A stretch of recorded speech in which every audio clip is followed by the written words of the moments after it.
What's up, heathens? How y'all doing? I'm the Godless Engineer, and I'm here with Matt. Hey there, Matt. How you doing? I'm exhausted, but wonderful. Or something. Yeah, I know that you've been rather busy today.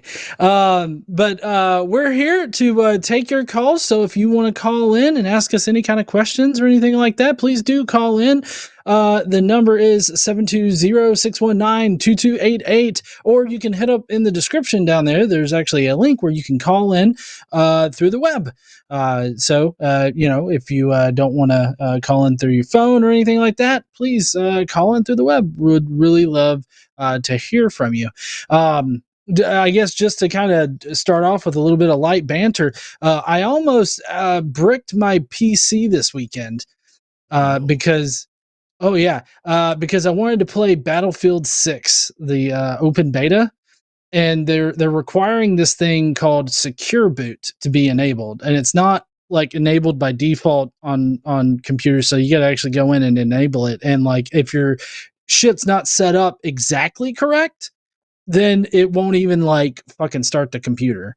And so I had to like open up my tower, like get my video card out of it, start it up, plug my monitors into like the native like onboard video card thing, and I had to undo it. So luckily I was able to fix that, because I'm sure that it has something to do with computer engineering, or just growing up in the era where you had to fix your parents and grandparents' computers all the time. But luckily I was able to fix that and not brick it. But anybody out there that is a gamer, just beware of that aspect, and you play on PC with Battlefield 6. I ended up downloading it for PlayStation 5, and I just played it through that.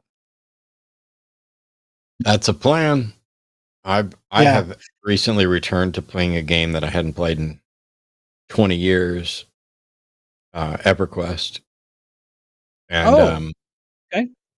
It turns out I'm still a junkie, and so I went from not playing for 20 years to having 3 accounts and multiple, multi-boxing raids and stuff like that, all in 2 months. So, oh wow, hooray! Cool. Yeah. I really want to get back into playing Diablo. I haven't actually finished a full playthrough of Diablo 2, because I started playing that when they put out Resurrected, and I hadn't played through that completely. But I want to finish that one, but I also want to do different classes in the Diablo 4. Yep. I hated Diablo 3 so much that I wouldn't play 4, and so I just moved on to other stuff. Plus Blizzard's problematic. I loved Diablo 2, Diablo 2 Resurrected. Yeah, I played all of them. Yeah, I was gonna ask if you had ever played any of the Diablos. And I didn't have like a PC or anything when I was really growing up so that I could play those things. So played them all when they first came out. Played them out when they did a respin, multi-boxed, and yeah. I am elite gamer, yo. Yeah, or something.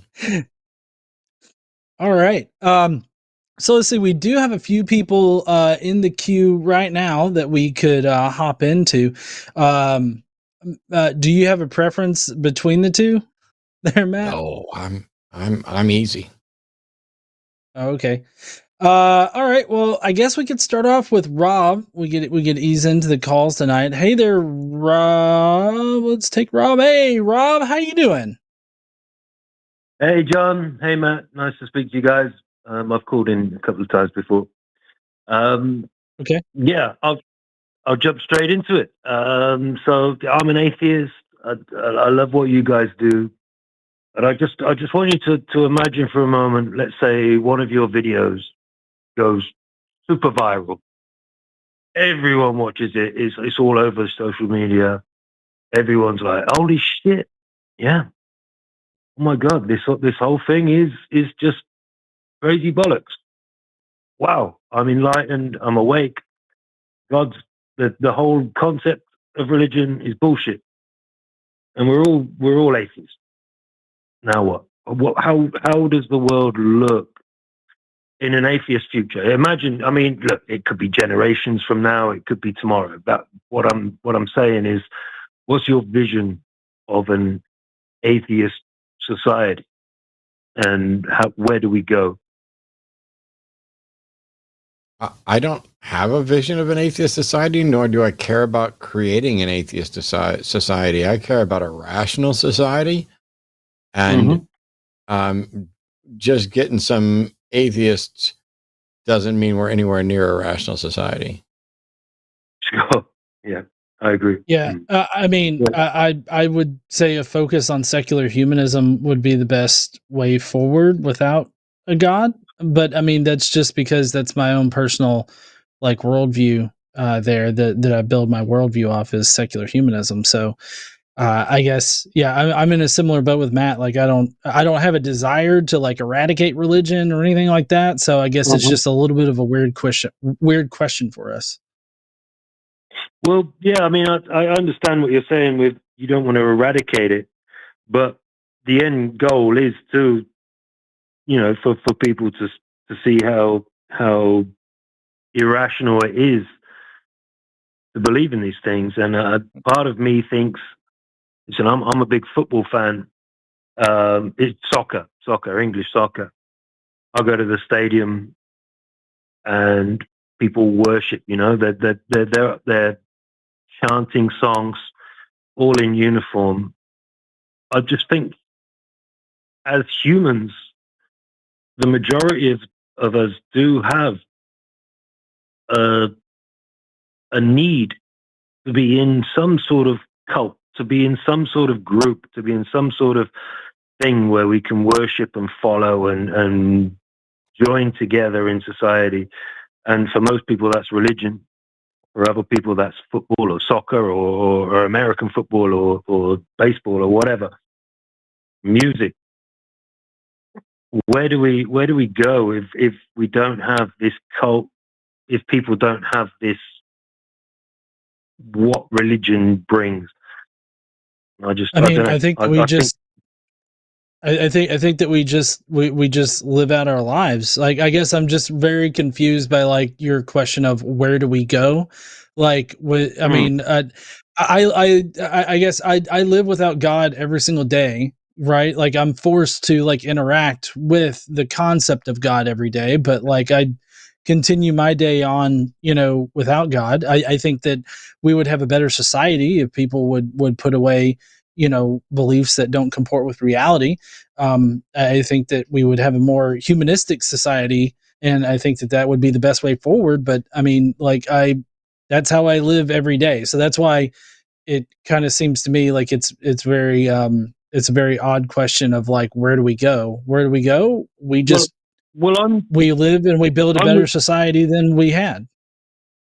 I'm with you, John, and I think I think that people like me and yourself are able to rationalize and things like that. But there is such a huge number of people in society that need to worship. I mean, look at the fucking cult around Trump. These people aren't. These people say they're Christians, and now they're just full on Trump cultists.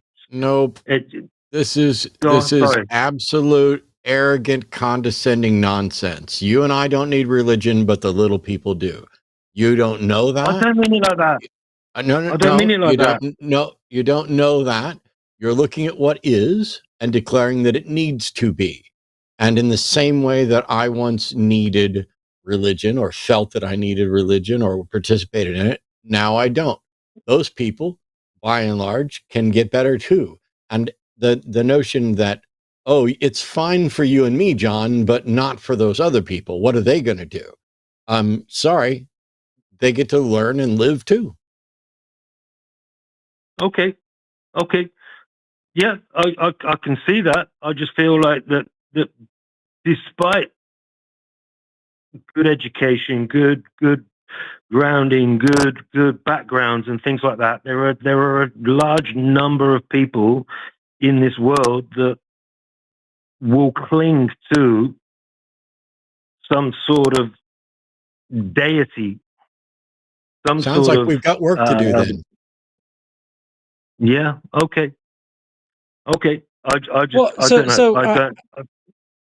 Well, I'm just kind of curious. Like you called in like doing this hypothetical about how we've successfully killed religion and all this other stuff, but it seems like you don't think that that's possible for a lot of people. So, like, I guess I don't understand your initial premise in the first part.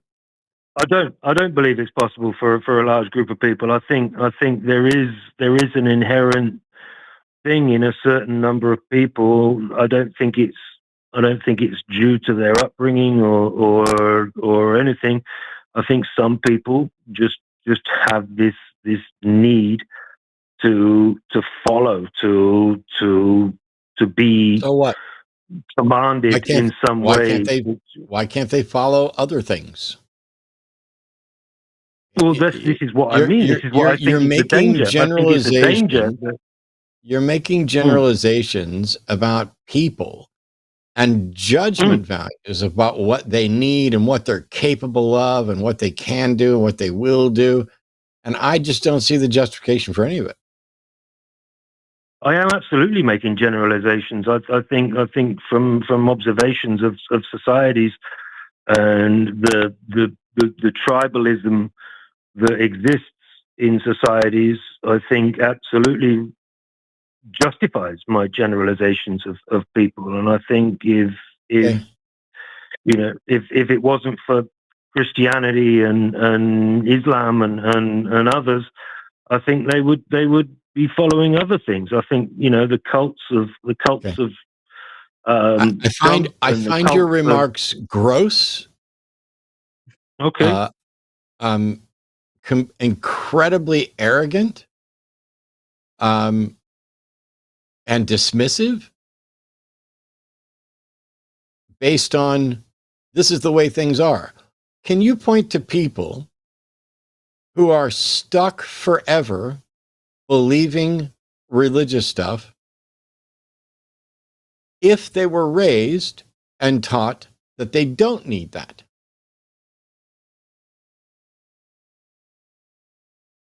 Sure.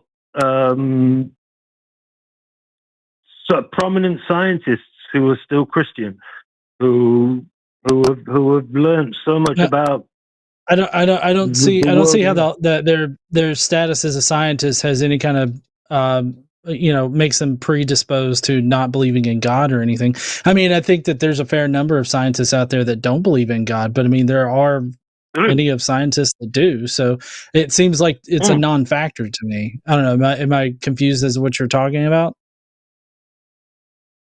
I just disagree. I think it is a factor. I think if you look at people who otherwise are very rational, very intelligent. I mean, I looked at I watched a debate with Mehdi Hassan, who I love. I love him. I think he's a fantastic political debater. You're kind of missing the point. None of these individuals. I saw him in a debate. None of these individuals. I'm sorry. I'm interrupting. None of these individuals, none of your examples come from the world that you're imagining.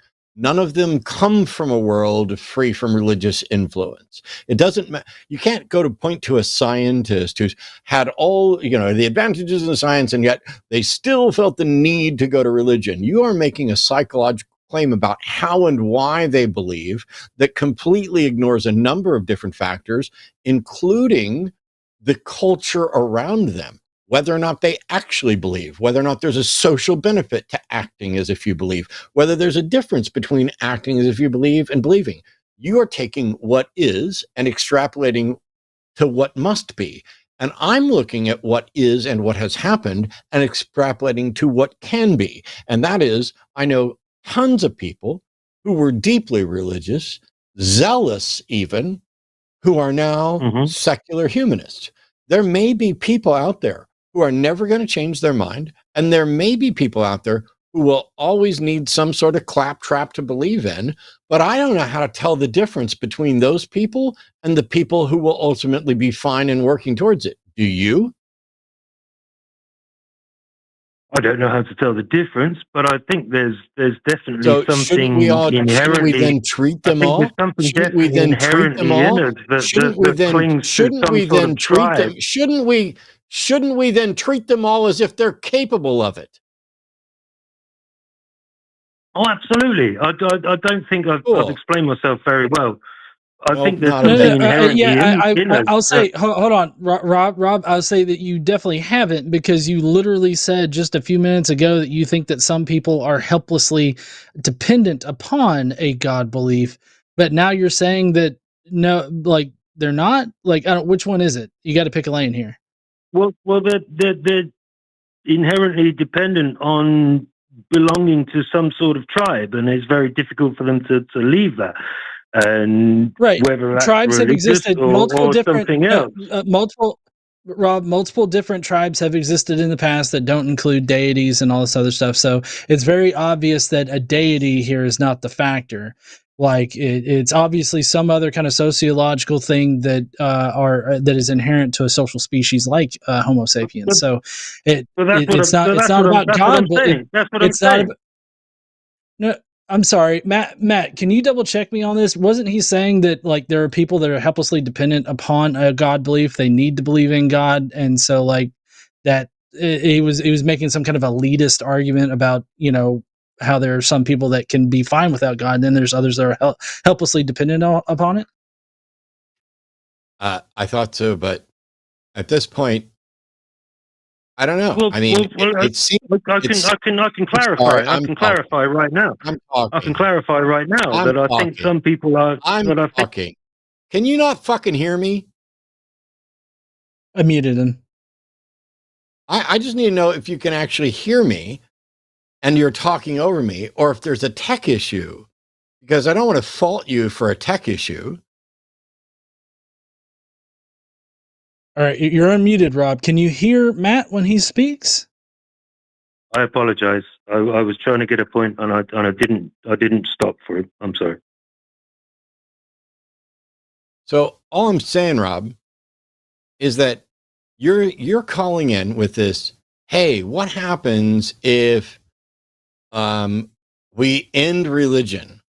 Well, first of all, I don't know that ending religion or ending anything like religion is likely anytime in the near future, or maybe, I don't even know if it's possible at all.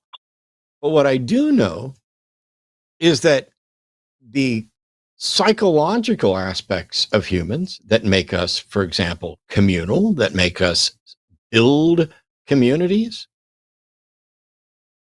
I don't see any reason why those would go away, but I also don't think that those necessarily need to or lead to a need to worship. And yet you want to categorize things in terms of a need to worship, and then extrapolate to, because there are people who apparently need to worship under your model, extrapolate that to, therefore, there are people who will always need to worship. I don't know how you know that. I don't know that. I'm not aware of any scientists that are advocating it. I'm not aware of any world that we can explore or investigate. All I know is that there are some people who will be fine. There may be people who aren't fine, and it's our job to fucking help them. What is your point? Okay, that's a very good point, Matt. And yeah, it makes a lot of sense. The way I look at the world, the way I look at the way people are, I feel like this inherent tribalism within a huge number of the population is dangerous, and I think it's. I look at the cults around certain personalities in the world, And I sometimes think, well, I'm an atheist, but if we did get rid of religion, if we did convince people that these gods didn't exist, that we would end up with more dangerous cult followings of certain people. Okay, I think that's an incredibly stupid position that isn't likely to produce anything good for anybody. It's absolutely condescending and negative. And why don't you just give up now, Rob?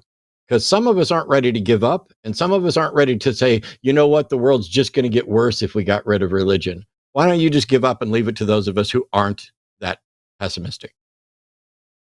I'm not giving up. I'm just explaining what I think is a possibility. It sounds like you've given up. You said you look at the world, and your worldview is such that if we ended religion, we might end up in a more dangerous world. Well, I don't need you on my team. Might do. We might. You're right. Absolutely. We might do. We might do. But I don't need you on my team. I don't need the pessimism and the condescending thing. I'm optimistic about humans, even despite a number of different things, but I'd rather try to make the world a better place and turn out to be wrong and die than throw in the towel on how frustrating it is that some people just don't get it. It's incredible. Like, everything about your position reads to me as incredibly condescending. Like, I don't need religion, but the little people do. And without it, it's just going to be chaos. Well, guess what? It's going to be chaos in World War III tomorrow, whether they... Never mind. That's not at all what I've said. Okay. Cool.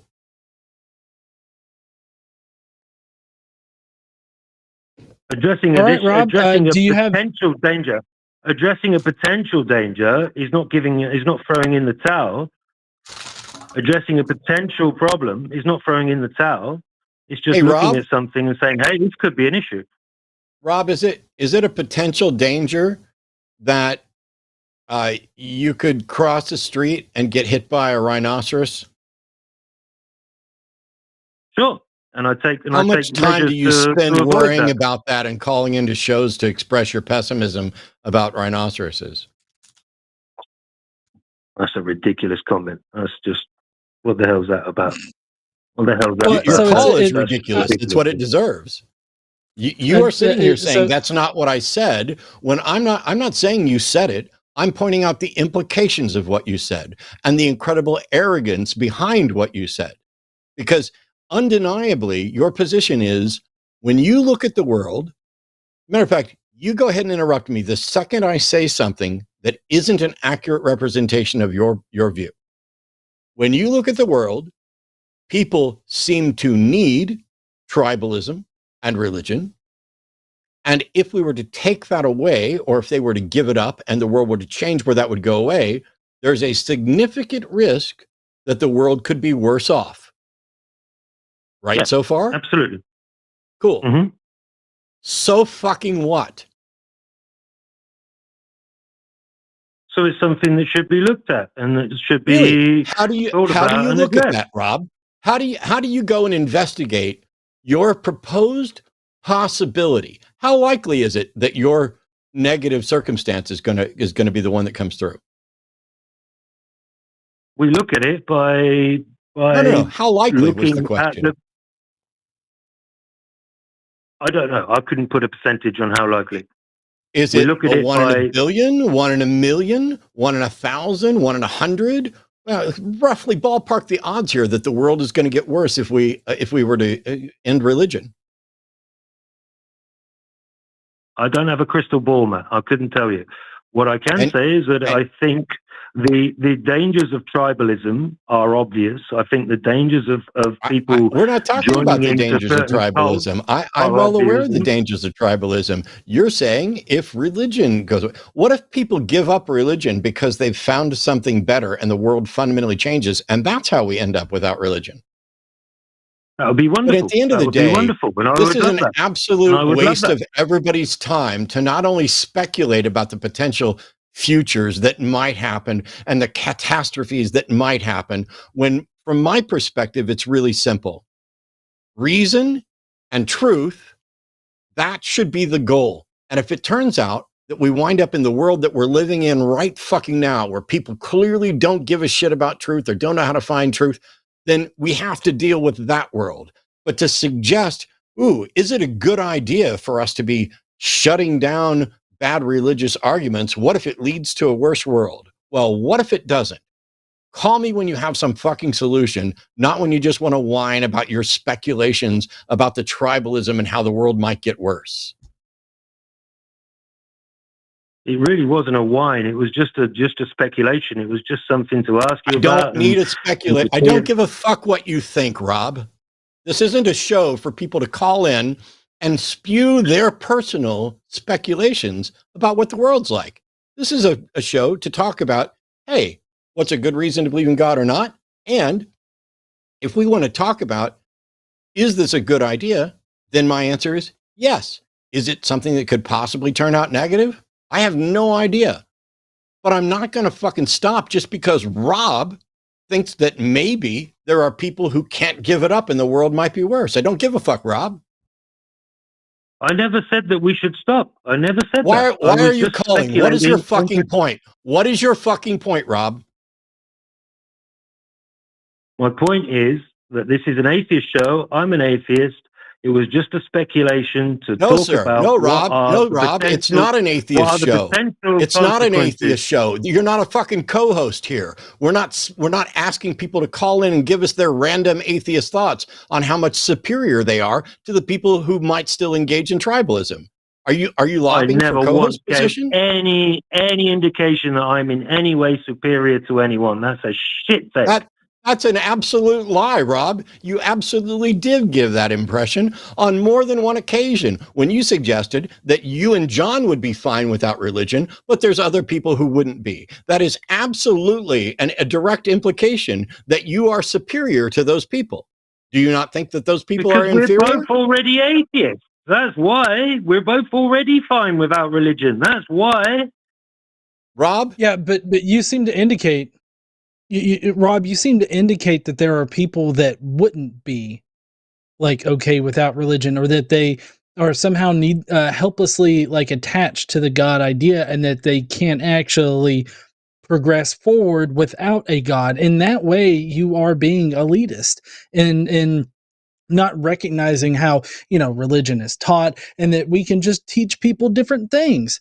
Like, it comes off the way that you describe, how you've set up everything here, as if the people that are atheists are just so happen to be smart enough or intelligent enough to be able to exist without God. Is the feeling that you're putting off, is the vibe that you're putting off right now. There are atheists. There are atheists who are cultists. There are atheists who are cultists. Rob. I wasn't always a fucking atheist, you dipshit. I was a believer, a fundamentalist believer. If it hadn't been for people, shut your fucking mouth.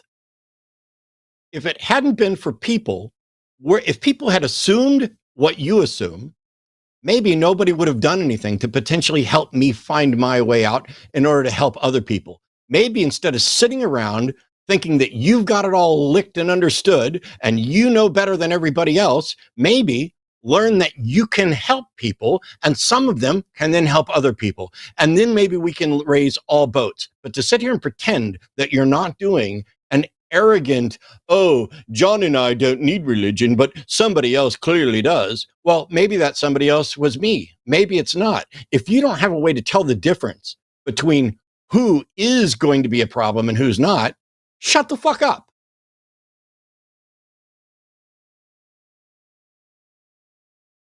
Rob, appreciate you calling in, but unless you've got another point that you want to talk about, I think that we need to let you go, okay?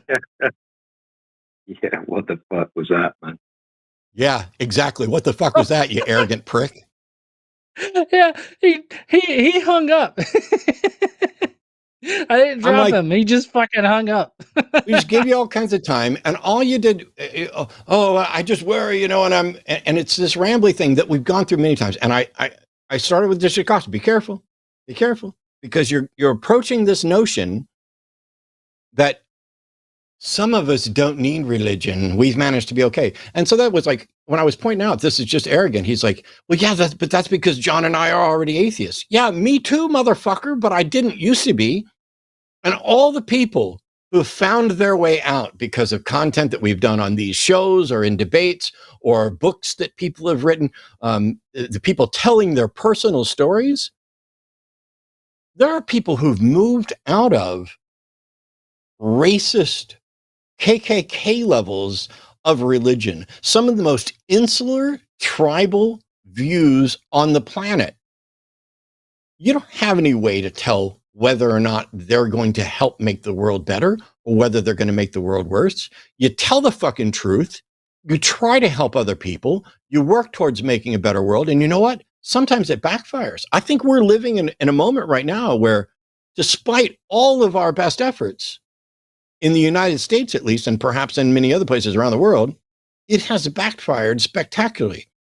You have anti-science sentiment, but that doesn't mean that there's some psychological aspect to human beings where there'll always be a significant portion of the population that's anti-science or anti-authority or anti-this. Maybe that can be the case. But how do you know that that thing can't be fixed? There are psychopaths out there. We may never find a solution for something like psychopathy, but I'm going to keep trying. And it's like, oh, well, I didn't say we should give up. Then what was the point?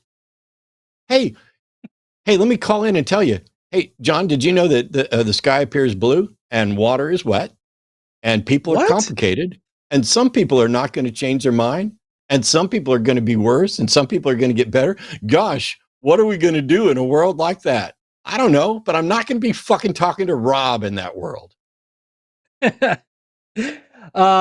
Everybody that's in the chat right now, if you are a theist, we would really love to hear from you. We'd love to talk to you. If you disagree with either Matt or myself on any particular topic, please do call in. The number is 720-619-2288, or you can use the web link down there. We actually do have a theist in the queue. Are you ready to pick them up there, Matt?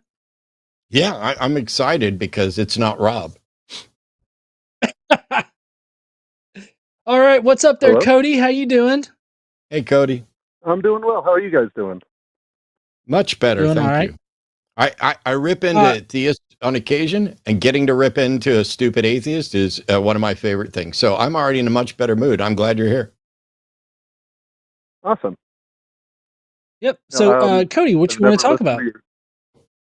I've never listened before or anything, but an atheist internet friend of mine recommended that I call you guys. Oh, they might not be your friend. We've debated. It's fine. Yeah, I understand the subject is why we shouldn't be atheists. Sure. Yeah. I mean, do you have an argument for why we should believe in God and we should not be an atheist? If there isn't a God, then you should be atheists. And if there is, then you should want to properly worship that creator. See, I think we're already starting with a fallacy, because atheist is someone who isn't convinced there's a God. That's completely independent from whether or not there is a God. There could be a God, and for example, let's imagine there's a God that none of us have sufficient evidence to conclude exists. We should still be atheists because we should not believe in something without sufficient evidence. So to me, the only reason to not be an atheist is when somebody's presented sufficient evidence for God. Does that make sense? Yeah, that's cool. Kind of what I was meaning to say. Well, can I? Can I? Yeah, go ahead, John. Well, I want to draw another distinction here because of how you framed your initial statement there. Because you framed your initial statement as if, like, if God exists, we should worship him. And I feel like, at least for me, if I were convinced that a God exists, that doesn't necessarily entail worship. So, like, if you were to prove to me that the Abrahamic God exists, I would definitely not worship him. I mean, I would probably go full, guerrilla warfare on that God. So, I mean, I just want to be specific. I can acknowledge God exists without worshiping that God. Yeah, that's true. I more meant like the original meaning of worship, to give what they are worthy of. Well, I don't think that I'm Yahweh is worthy of any. Yeah. Sorry, go ahead, Matt. I'm just primarily interested in whether or not there's good reason to think that a God exists. And then after that, it can, then we can have discussions about what it deserves or whatever else. So right now, my only concern is there a good reason to think there is, in fact, a God? I think there's a lot of good reasons, from science to psychology. Humans have an inclination towards the belief in deity. Okay, so how about? Okay, sorry. Go ahead, John. No. You go ahead, Matt. You were about to ask him a question. Does the inclination towards believing something tell you anything at all about whether or not that thing is real? It doesn't definitively tell you. No. Does it tell you at all? I think it is. I think it tells you a little bit. There's something in human nature. What does it tell you? If I believe in justice, isn't that just a belief in that this is what I would desire, and not tell you anything at all about whether or not justice exists or can, Well, if you believe in justice, can't you make it exist? Not necessarily. I believe in justice, and I think the world's incredibly unjust right now, and I don't know what I can do to change that. But the issue here is that others justly. Yes. Then you create justice. Yes, but that doesn't mean that my belief in what should be. Okay, do I create God? No. By definition, that would be impossible. Then let's set aside this I create justice thing. If I really wish there were fairies, does that have anything to do with whether or not there are actually fairies? No. Cool. God is closer to the fairy category than the justice category. So since you think science proves God, maybe we should move on to that, because I'm more impressed by science than our psychological views, because there are things about our psychology that aren't in fact indicators of reality. Yeah, that is true. Well, I'm sure you've probably heard all of the scientific arguments for God before. This is your job. The fine tune of the universe is a common one. Yep.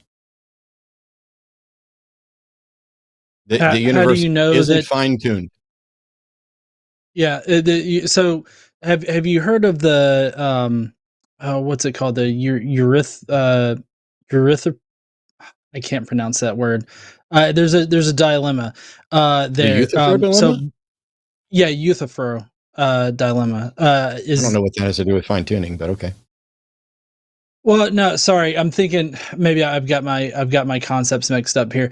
Basically, it's the puddle argument, like Douglas Adams. Anthropic. Sorry, yes, anthropic principle. Basically what Douglas Adams said was he used an analogy, like there's a puddle that it's a sentient puddle, and it's sitting there thinking that, oh, this hole that I'm in is perfectly shaped for me, and it obviously the puddle is conforming to the shape of the hole, and that's the same thing with life. Life has evolved and has it been shaped by the universe that we exist within. So it's a little bit of a fallacious reasoning to then say, oh, well, this universe is fine tuned and everything. Also, you don't know what values could be in those supposed fine tuning, like variables or constants or whatever, that could also produce another universe. We've ran some simulations that have resulted in other universes existing. So the best that you can say is that the way that our universe is configured right now produces our kind of life, but there's no way for you to know if another configuration could produce life in a different kind of way, or similar ways or whatever. So like it's literally just fine tuning just simply doesn't work. Okay, so you're saying that very specific other tunings could possibly create life. No. But not any tuning. No, I'm saying that we don't know. No. So how many different ways could the universe possibly be? And how many of those could possibly produce life? Well, to be honest, the answer to both of those is infinite, but obviously the infinite of the first is much larger than the infinite of the second. Okay. I disagree on, let's just say, all counts, because first of all, infinity isn't a quantity. Second of all, the number of possible universes is not necessarily infinite. I don't know how you concluded that, but my answer is when you say, example. No, the puddle example doesn't say anything about infinite anything. The issue that I'm asking is how many different ways could the universe be? And the answer is we don't have any way of knowing. We don't have any other universes to compare it with. We don't know what all the possible factors are related to that. So it is, the answer is we don't know. And so when we say, is the universe fine-tuned for life? The implication there is because there is life, it is a reasonable inference that the universe was guided towards or intended some form of life. That's how we get to notions of theism. But in reality, what if the universe has no intent, does not care about anything, and we are merely the type of life that can exist in the universe we're in? If that's the case, and I don't know how you prove that that's not the case, then the appearance of design that you and others might want to point to is not design, but is an inference of an appearance of design. How do you tell the difference between actual intended design and your inference that there is design? Well, I suppose you wouldn't be able to. Okay, so why are you pretending that you can?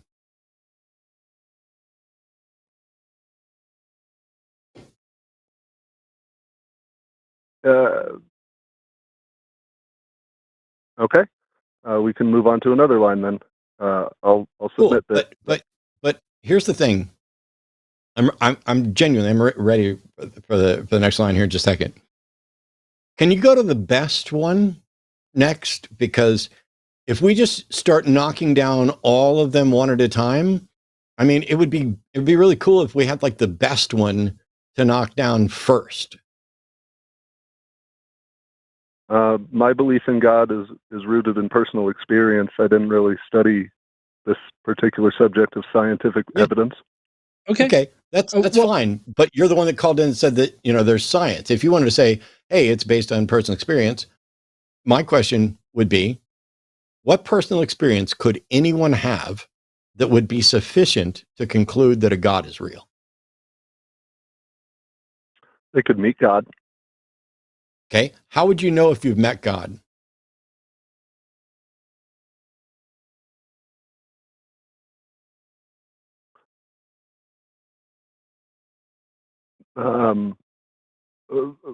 Miraculous events that break reality, break the rules we understand about reality.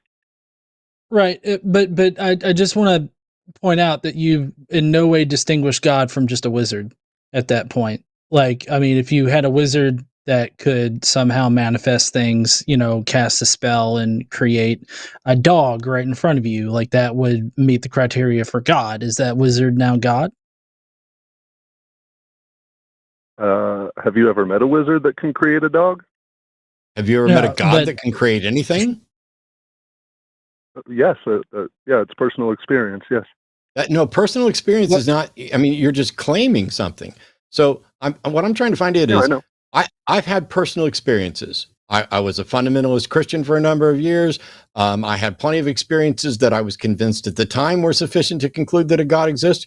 And all I'm trying to do is find out how can one tell that they've actually had an experience with God? And your answer seemed to be, oh, if there's some miraculous physics-defying thing. Well, how do you know whether or not it's miraculous and physics-defying? And how do you know that the way it defied physics was because it's a God?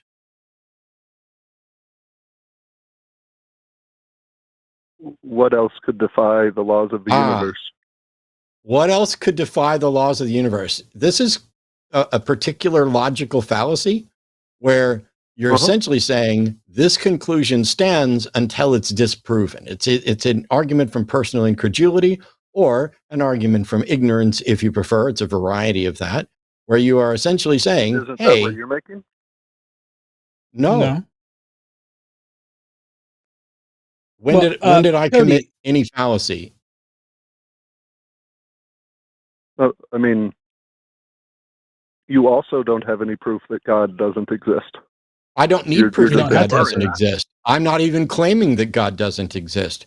I'm claiming that I don't have sufficient reason to believe there is a God. Atheism is not the assertion that there is no God. Atheism is not being convinced that there is a God. The burden of proof is on the people who are making a claim. You're claiming there's good reason to believe in God. My claim is you're wrong. There's not good reason to believe in God. And every time you give a reason, we find an exception that you accepted or a fallacy that you tried to dismiss. If you can't come up with a good reason to believe in God, then my position that you don't have a good reason to believe in God is kind of demonstrated, isn't it?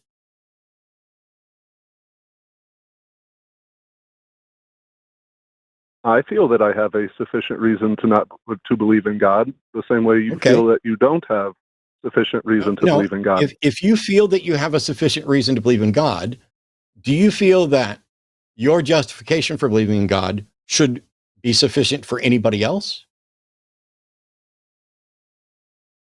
I think everyone is different. Well, that wasn't even in the ballpark of an answer to my question. I think everybody has a different personality, and what I find to be a sufficient evidence is personal. Cody, does the fact that people have different personalities change what is factually true about reality? Like, does a God stop existing if you have a particular personality? No. No. Does the evidential warrant for a belief change if you have a different personality? It would seem that it does, based on people's beliefs. No, it doesn't. A view is warranted.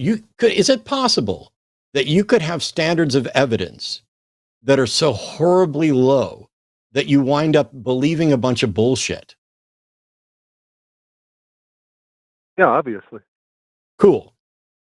If we were to apply the best standards of evidence that work the best to avoid falling into the trap of believing in bullshit, can you demonstrate that a God exists to that standard of evidence?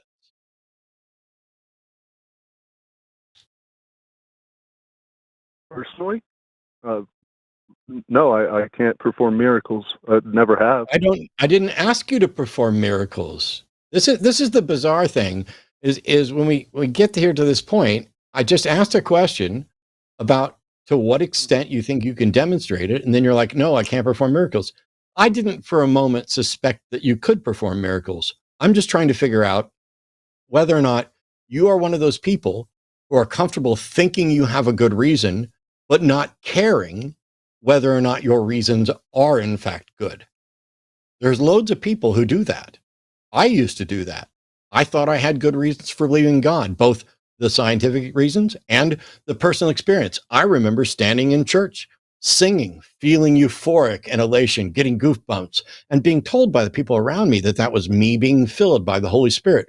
They all believed it was the Holy Spirit. I believed it was the Holy Spirit. Was it the Holy Spirit?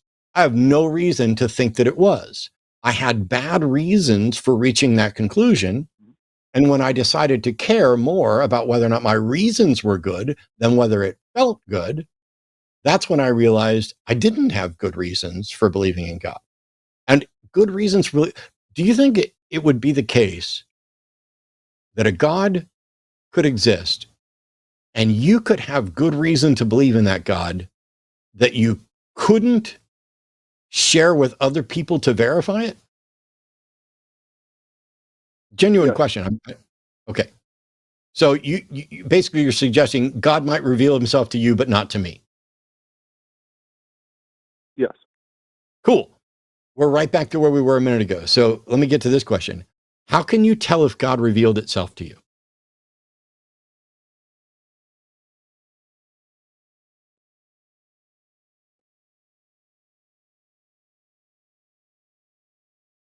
The question, I guess, is how do you tell the difference between a God and something that you do not understand? Mm-hmm.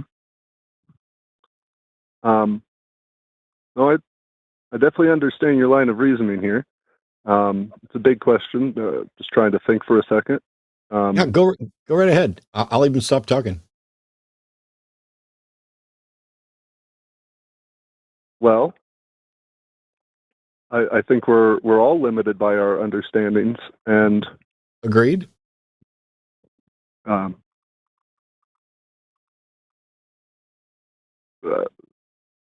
would I know? How would anybody know? Arthur C. Clarke famously. I'm sorry. Go ahead. I mean, if there's some technology created by humans or extraterrestrials or something that I'm unaware of, then they could theoretically, if they have the technology to do whatever the crazy thing is, then they could do it. Yeah, this is the point that Arthur C. Clarke made. Any sufficiently advanced technology is indistinguishable from magic. And so I don't have any way of telling the difference between some sort of seemingly miraculous event that is from a God and the same event that is from some technology. But you know what's weird? None of the seemingly miraculous events ever fucking occur. Like people don't regrow. We have lizards that can regrow limbs, but people don't regrow limbs. But even if a human being regrew a limb, we would then begin to investigate to find out if there's a natural explanation. Are there similar? I mean, we're all evolved from the same tetrapod base. And if there are lizards that have genes that allow them to regrow limbs, and starfish can do it, even though they're not from the tetrapod base, is it that outlandish that a human would be able to? I don't know. But if it ever happened, our first conclusion wouldn't be, wow, that's a miracle from God. Our first conclusion should be, how the hell did that happen? And then if we don't ever find a mechanism, we can still not be justified in saying, oh, a God did it. The God did it is a conclusion, and that has to be the result of evidence for that conclusion, not a lack of evidence for other possible conclusions, right? Mm-hmm. So if you've got personal experience, like for example, I don't know what I mean, you're free to tell us, Cody. I'm not trying to pry into how you think God has interacted with you, because I get it. For some people, it's really personal and private type thing. But I don't know how to tell the difference between a God and a really advanced technology that I don't understand. I don't know how to tell the difference between something that's perfect and something that's just way better than me. I don't know how to tell the difference between something that is infinitely or all powerful or just really, really powerful. But I don't have to, because nothing in this life ever happens that is so bizarre that we're justified in saying, ooh, that is unnatural. We can say things seem unnatural. We can say we don't currently have a natural explanation for it, but we can't reach the conclusion that it's not natural, because that would require us to have exhaustive knowledge of the natural, right? Like if you don't know everything about the natural world, how could you ever conclude that something isn't natural? Yeah, that's true. Thanks. I don't know what else to add, because I mean, this is probably the best conversation I've had in 5 years. And not because I'm making points and you're agreeing. That's not the point. I'm not suspecting you're going to become an atheist tonight or tomorrow or anything else. I ask these questions. No? Yeah. I ask these questions all the time And it's so rare to get somebody to say, oh yeah, no, that's the case. So I would love to know, and this is not a question for you to even necessarily dig in and try to answer right now, Cody, but if there in fact is a God, I would love to know. I don't know how to go about testing that claim. And every time somebody comes into, for 20 years I've been doing this, every time somebody comes and tells me, here's how you can know that God exists, it has either been fallacious, unverifiable, or absolute nonsense. Like, oh, if you go out into the woods at night and you take a mirror that's in a wooden frame and you hold it underneath running water and you tie a rope around your waist and have somebody hang on to it so you don't get sucked into the spirit realm and you say this incantation, then God will reveal himself to you. It's weird stuff like that. Oh, wow. What's the possibility, Cody, that in your mind, is there any likelihood that there isn't a God at all, but that humans are the type of creatures that, with mistakes in thinking and fear of the unknown and fear of being alone, we make mistakes in thinking that lead us to be confident in something that isn't real? People do that all the time. As soon as we can tell the difference between somebody doing that with their specific God and everybody else's God that they don't believe in, I can't wait. Like, that'd be awesome. That would be a great day. Yep. Yeah, Cody, if I can ask maybe before we leave out here, how do you distinguish your personal experience, with your God from people of other religions that have similar personal experiences, like a Muslim that has personal experience with Allah, or any of the other religions out there? How do you distinguish your personal experience with your God versus all the others? I'm not aware of Muslims claiming vision manifestations. You've had visual hallucinations? Yeah, that would be the scientific term. Oh, okay. I think maybe a good reference to Recovering from Religion Foundation here might be in order or something. I don't know if you're suffering visual hallucinations. There, have you sought no, I'm not. I had a miraculous event. What was Hold it? on, if I'm you don't mind. confused.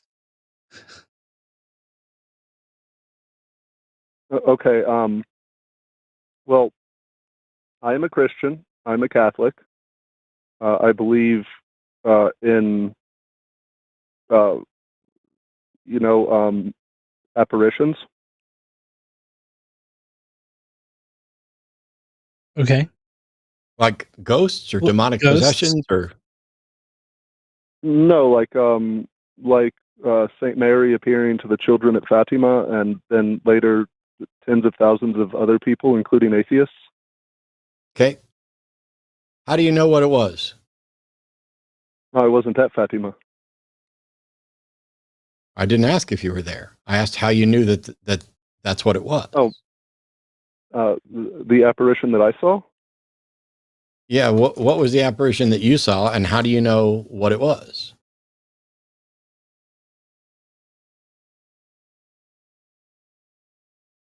Well, in the parameters of like the conversation, how we've already agreed that there's no way I couldn't know that it's not some advanced technology or something.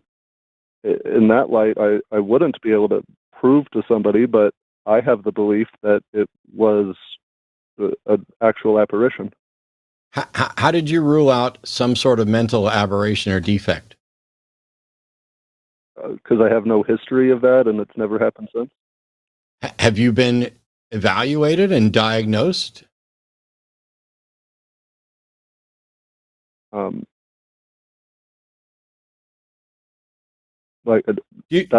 realize I've definitely not been diagnosed. Do you realize the first time? Do you realize the first time? Do you realize the first time that someone sees an apparition, they have no history prior to that? Yeah. Cool.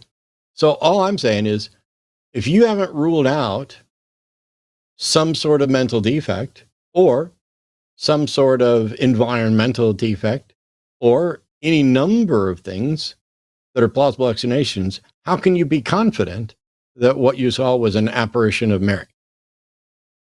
I didn't see an apparition of Mary. Okay. It was of Christ. What do you look like?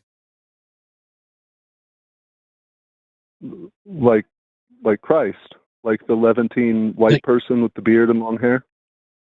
The white person with beard and long hair? You think a Middle Eastern? This is a joke call. This is why Cody agreed to everything right down the line. You went from best caller to worst caller. Oh, I'm sorry. No, you're not. So, Cody, because no rational person is going to think that the Jesus Christ was a blonde-haired, blue-eyed white dude in the Middle East in the 1st century. Like, why would you think that? Why would you think that's impossible? Levantine people are white. Was Jesus Jewish? Yes. Okay. What color are Jewish people? How many of those fit the description of what you say? Many of them. Many of them are white? Yes. Okay. Levantine people are white, yes. Okay. The Arab invasion didn't happen until the 7th and 8th century. Okay. The Arab invasion. Okay. All right, Cody. I feel like there's no. How do you know? There's nothing. How do you know that your apparition of Jesus was actually Jesus?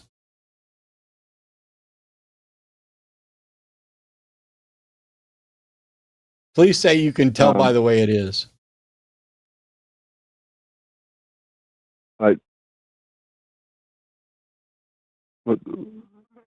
do you? I'm a little confused about how you think that Levantine people aren't white. First of all, there's a lot of dispute about if Jesus actually existed, what he may or may not have looked like. But generally speaking, you're in Utah, right? So you're not a Mormon? No, I'm not a Mormon. Have you been to one of the Mormon temples where they have the big blonde, blue-eyed Jesus? I've been to a Mormon church, like not to attend a service or anything, but I've been inside of a Mormon church. Yeah. And so you've seen their blonde, blue-eyed Jesus. Did yours look like that?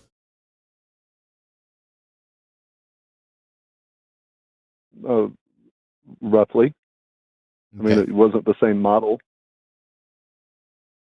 The fact Anything else you want to punk us on for a little while?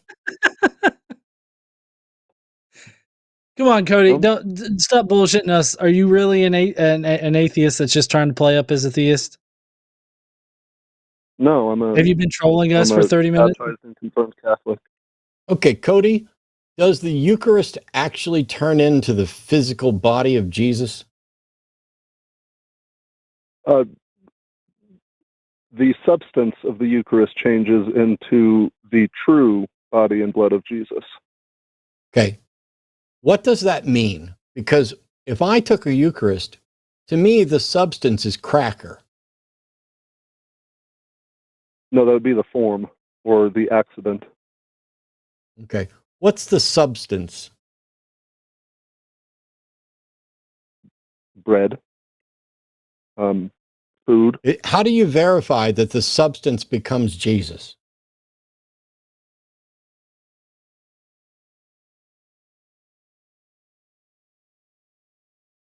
Okay. So there's the rite of consecration that happens. I didn't ask what happened. I asked how to verify that the substance becomes Jesus. Oh, well, there's Eucharistic miracles where they do, this is rare, but they do become blood and flesh. Human heart tissue. First of all, that's also not an answer to the question that I asked. I asked how you confirm that the substance become Jesus. I didn't ask whether or not there's bullshit reports about it becoming blood, because even if it became blood, how would you know it's Jesus's blood? And why would Jesus allow some crackers to have blood and others to just be substance? Make it make sense. Okay, Eucharistic miracles only happen when a priest is having a lapse of faith during the act of consecration. Okay, how do you know that? Are you able to analyze someone else's psychology to figure out when they're having a lapse of faith? No, they self-report. Oh, they self-report. Yeah. Cool. So that doesn't answer my question of how do you tell that the substance becomes Jesus? Of faith that the act of consecration is held up by our Creator. Okay, so he instituted faith. it. And faith is the excuse people give for believing something when they don't have a good reason. Do you have a good reason to think the substance becomes Jesus? Okay, what would you consider a good reason? I'm asking you. Like in general. You tell me what you think the good reason is, and I will tell you whether or not I agree it's a good reason. I can't come up with a good reason. Even if you proved that the cracker included human DNA, I have no way of knowing it was Jesus's DNA. I don't have any reason to think that Jesus necessarily had any DNA. We have no way to investigate any of this. You are stacking story on story on story on story on faith. Is there any position, any opinion that anyone could not think was real and say it's a matter of faith? Okay. Beyond a matter of faith, how do you know you're talking to me? Like a person, how do you know you're talking to a person? Smart ass. I asked a specific question. I have no idea. My question was what? How do I know that the Eucharist in the act of consecration becomes the body and blood of Christ? No, my question was, is there any position that someone could not advocate for and just say that it's a matter of faith, that it is a faith position? Like, could you believe that white people are better than brown people as a faith position? Of course you could. Cool. So is faith in any way a path to truth?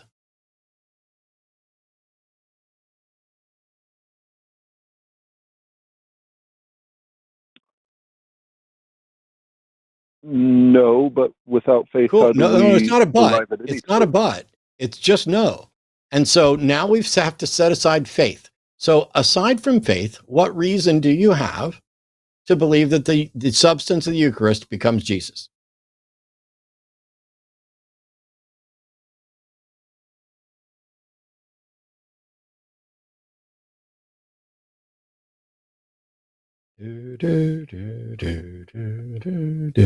Well, faith would be the reason. So no. We just ruled out faith can't be the reason, because faith can lead to true things and faith can lead to false things. So faith can't be the reason for believing something. That's what I just said, is without faith, then there would be no reason. Oh, okay. So you're basically saying you don't have a reason. No, I have faith. Okay. But faith is not in any way an indicator of truth. So basically, when you say you have faith, you're admitting you don't have a good reason, but you're going to believe it anyway.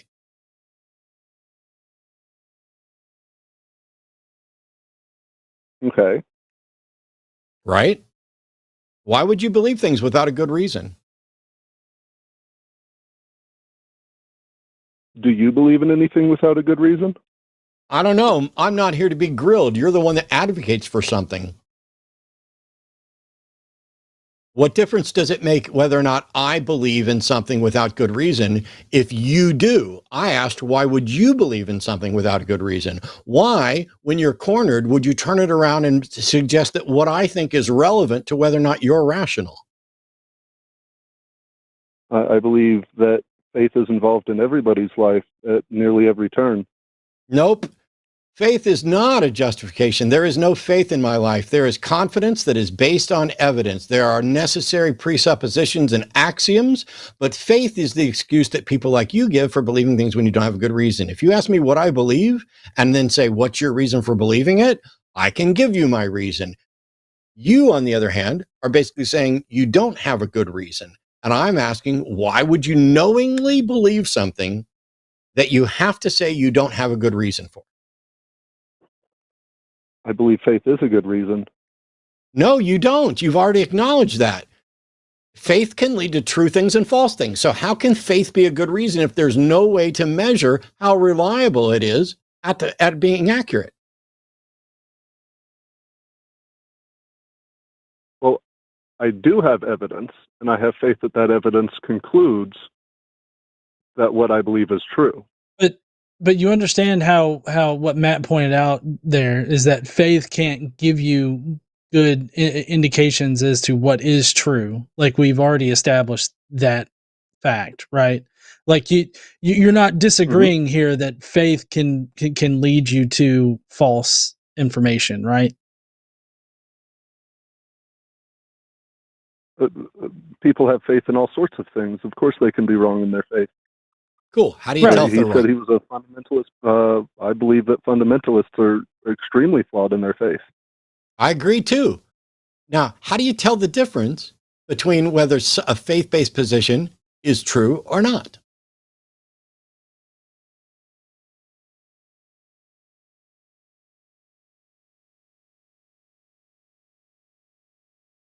Well, evidence. Okay. So apart from your faith, what is the evidence that the substance of the Eucharist turns into Jesus?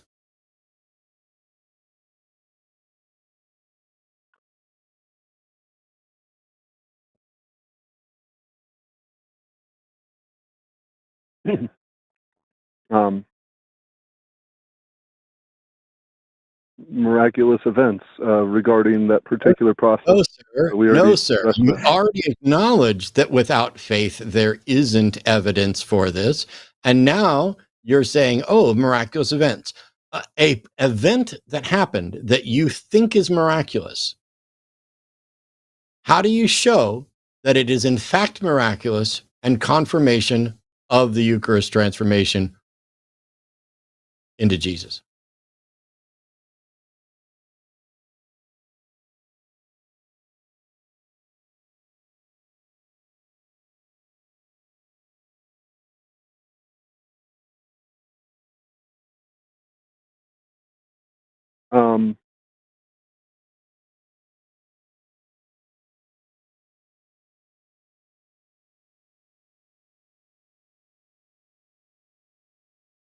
Yeah, I don't know.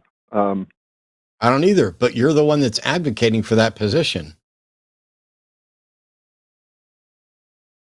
Do you see the problem here? You're basically saying, hey, I don't have a good reason, but I'm still believing it. Isn't that something we would just call irrational?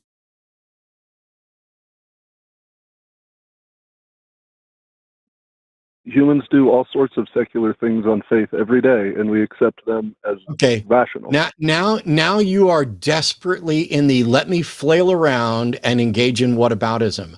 I don't care if humans are regularly irrational. The issue here is your belief rational. And you saying that other people are also irrational does not, all you're doing is admitting that you're irrational and you fucking know it. Yeah, we're flawed. And how do you know that you're not flawed in your belief, like in your faith?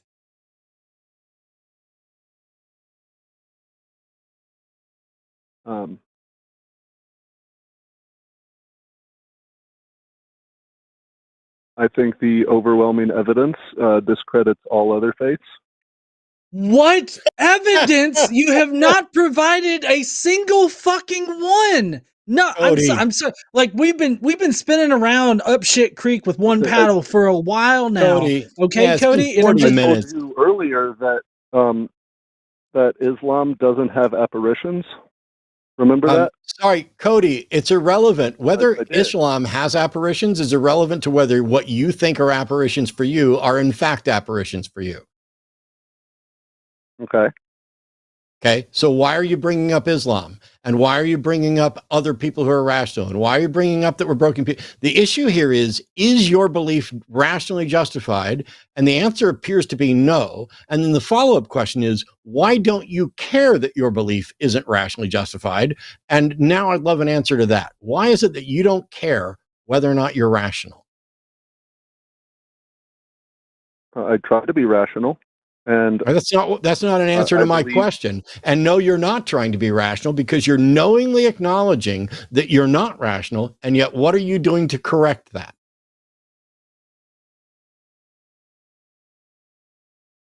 Okay. I am trying to be rational. And what I'm trying to do to correct my flawed nature is worship God and consume the Eucharist to commune with the divinity. Cody, okay, what makes you think that communing with God is in any way removing your irrationality? It's made me a better person. Does that mean you're more rational?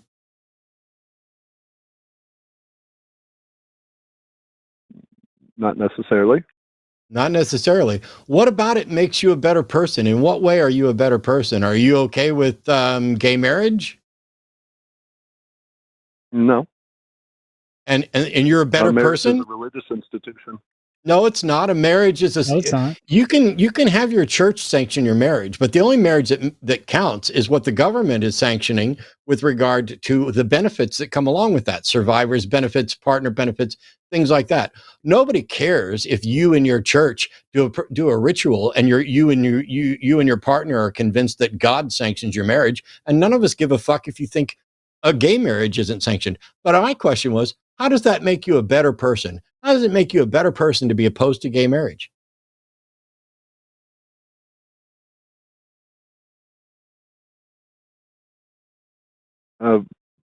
Because gay marriage can't fulfill the goal of marriage, the actual point. There is no goal of marriage. The fucking goal of marriage, other than entering into a marriage. I mean, you're just entering into like a governmental contract with another person. Like that's all the fucking marriage is. You think marriage is only for producing kids? Marriage is family and children. Okay, so people who can't get pregnant are not in real marriages. I didn't say that. Fuck you, Cody. Well, you just said you're not. You're so full of shit right now. We're trying to figure out how that makes you a better person, and all you did was assert that it is in fact inconsistent with your view of what marriage is supposed to be. Nobody gives a fuck what your view of marriage is supposed to be. Nobody gives a fuck what the Catholic Church's view of marriage should be. Why are you supporting a criminal organization that moves rapist priests around?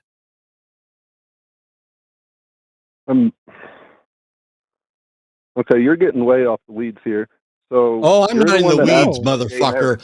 It's time for me to stop toying with you. It's time to eat the food that I've been playing with. Why are you supporting a criminal organization that shields child rapists from prosecution?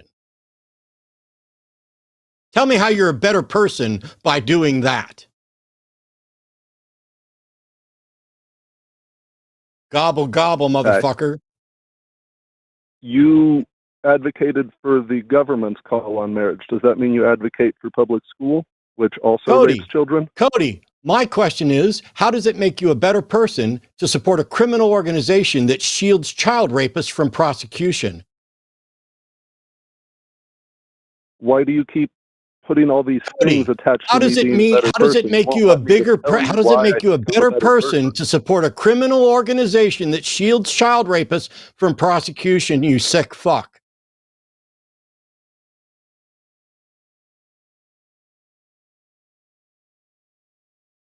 Yeah, I never said it did. You never said what? We're telling you that it did. Aren't you a Catholic? We're telling. Don't you support the Catholic Church? I support the teachings of the Catholic Church, not the actions of every individual member of the magisterium. Hold on. So Cody, do you tithe to your Catholic Church? You pay tithes? Catholics don't tithe. Tithing is an old covenant thing. Catholics provide for the needs of the church. Yes, you donate to your church, right? Right. Yeah. Yes. Yeah, and your church is part of the broader Catholic organization, correct? No, they would go to the parish that I attend. No. Your church is part of a broader Catholic organization, correct? Like subject to the Pope and the Vatican, right? Yeah, all Catholics are. And that organization is a criminal organization that shields child rapists from prosecution. So now that we've had to handwalk your dishonest punk ass down to that point, why does it mean that you're a better person if you're supporting a criminal organization that shields child rapists from prosecution? Yeah, and Cody, before you say anything, I mean, when you give money to your local parish, that money goes to the head organization, the Catholic Church, and it helps protect pedophile priests.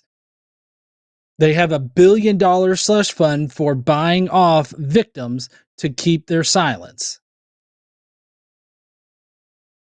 Okay. The Catholic Church teaches that sexual abuse of anyone is a sin.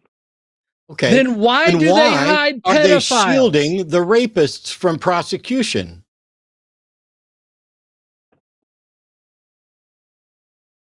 Yeah, I don't know. Catholics aren't particularly happy about that either. You know that most priests. Then why do they continue to do it? If Catholics are not happy with the fact that the Catholic Church is hiding pedophiles and has continued to do so, then why do they keep supporting it? Why do they keep giving money to the Catholic Church? Why does the Catholic Church even still exist at this point if the Catholics are so up in arms about priests diddling kids? The thing is, Cody, I think you might be a better person if you stopped supporting the Catholic Church. Okay. Yeah. Cody, we've been going for 50 minutes now. And we do have another Theist caller, so we're just I don't know. I'm kind of tired of the conversation. I don't know, Matt. Do you want to continue eating your food? No, I'm full. Okay. All right, Cody. Thank you for calling in. Tell your friend thanks for pointing you our direction. Yeah. I hope you guys have a good day. Okay. All right. Stop supporting the Roman Catholic Church.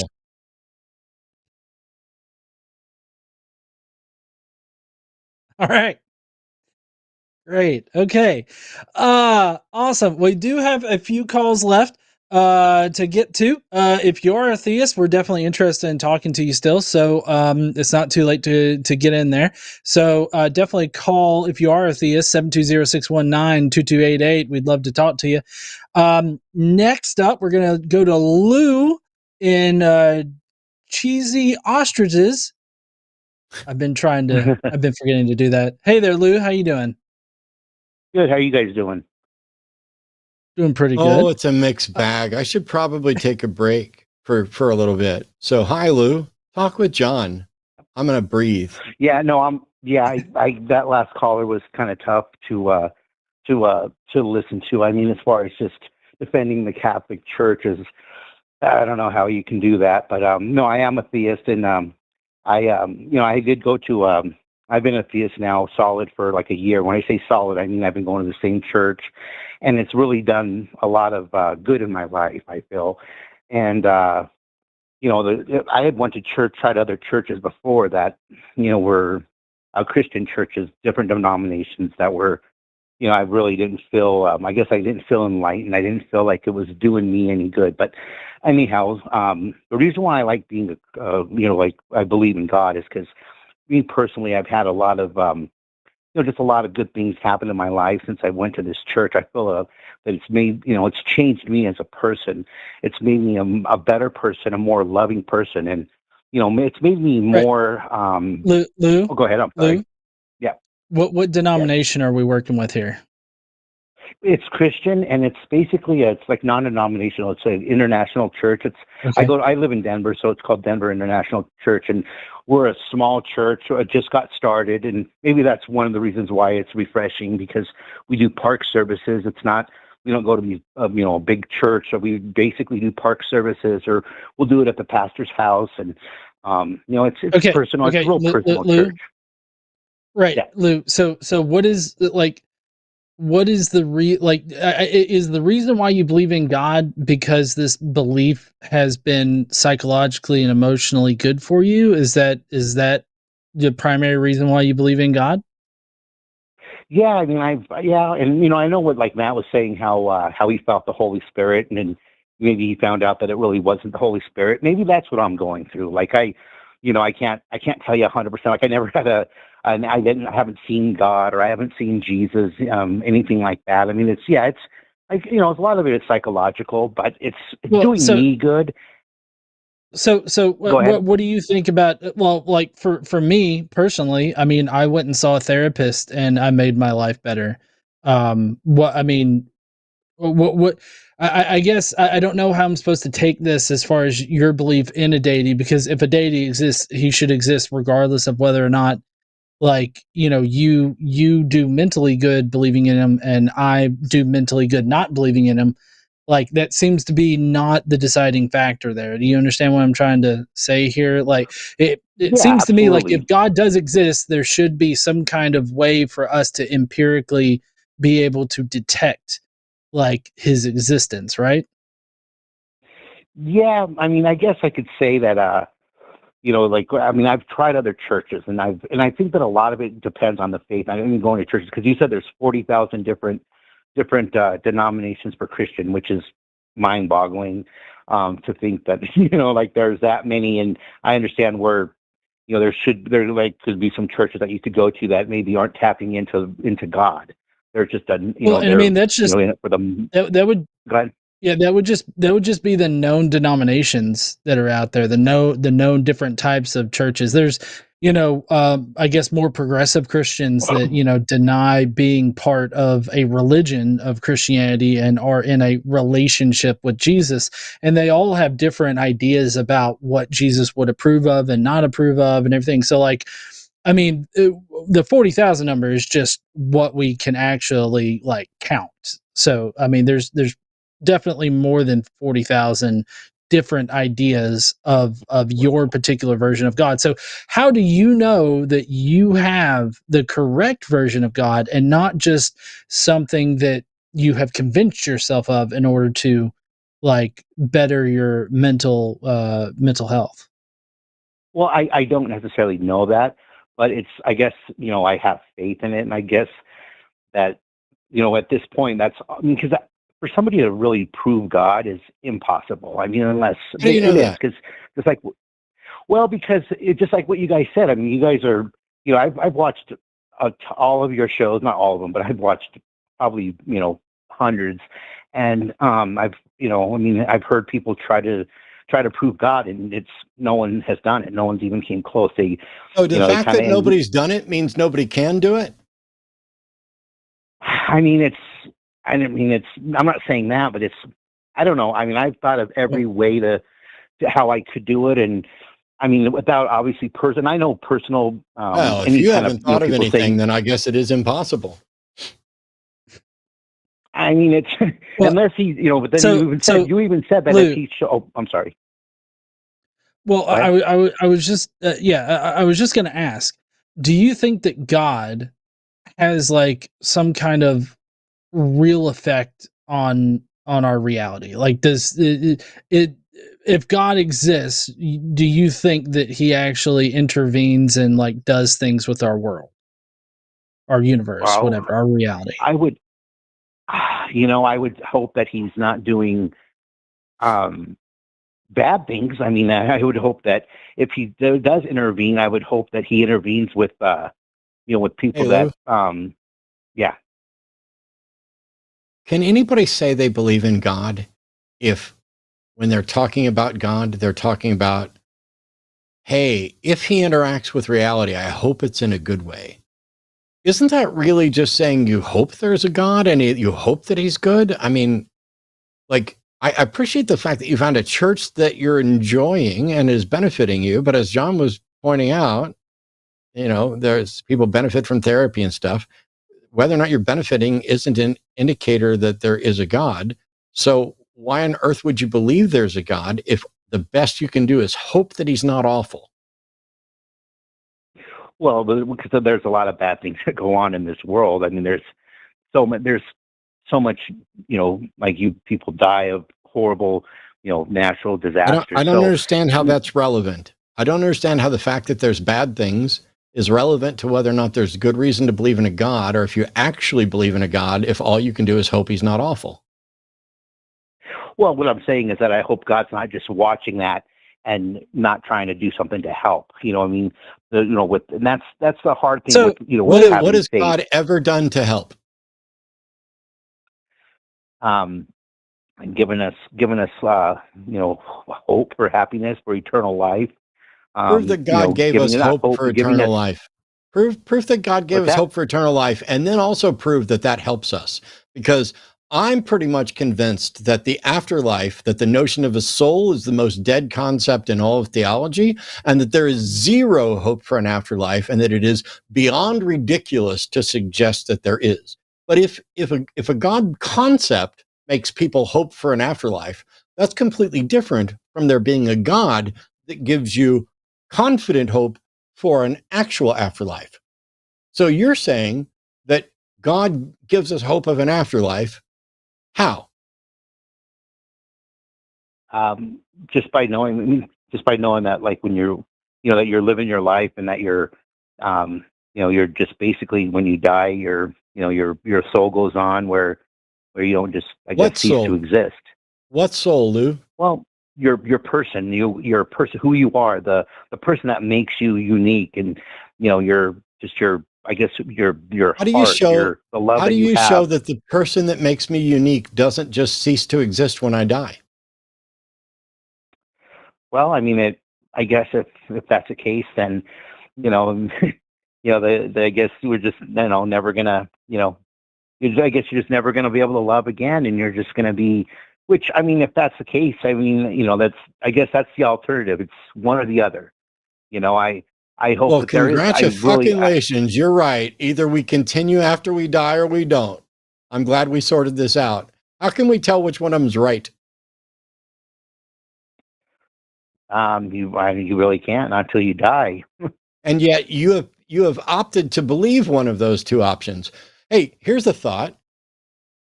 The things that make me me, I'm assuming we're saying, like, my personality, my memories, my desires, those things are attributes of the essence of me, right?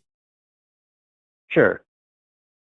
Are you aware that all of those things are malleable, in the sense that with physical changes to my brain, my memories can be wiped, changed, altered. My personality can be wiped, changed, altered. Well, I changed and altered the same thing. Changed or wiped. That everything that makes me me can be altered by physically altering my brain to the point where I'm no longer recognizable as the same person. Are you aware that that's possible? Of course. Are you also aware that in patients suffering from incredible seizures, they will sometimes sever the corpus callosum, basically dividing the brain into two halves that function separately, where they communicate independently, have different personalities and different desires in the same brain? Yeah. And that in some cases, one of those personalities might believe in God and the other one might be an atheist. Mm-hmm. Well, okay, so if that's the case, what about me has any hope of surviving my death? The most traumatic, what is the mechanism by which this magical thing that you want to describe as me can exist outside of my brain? Because I have no evidence of any person existing outside of a brain.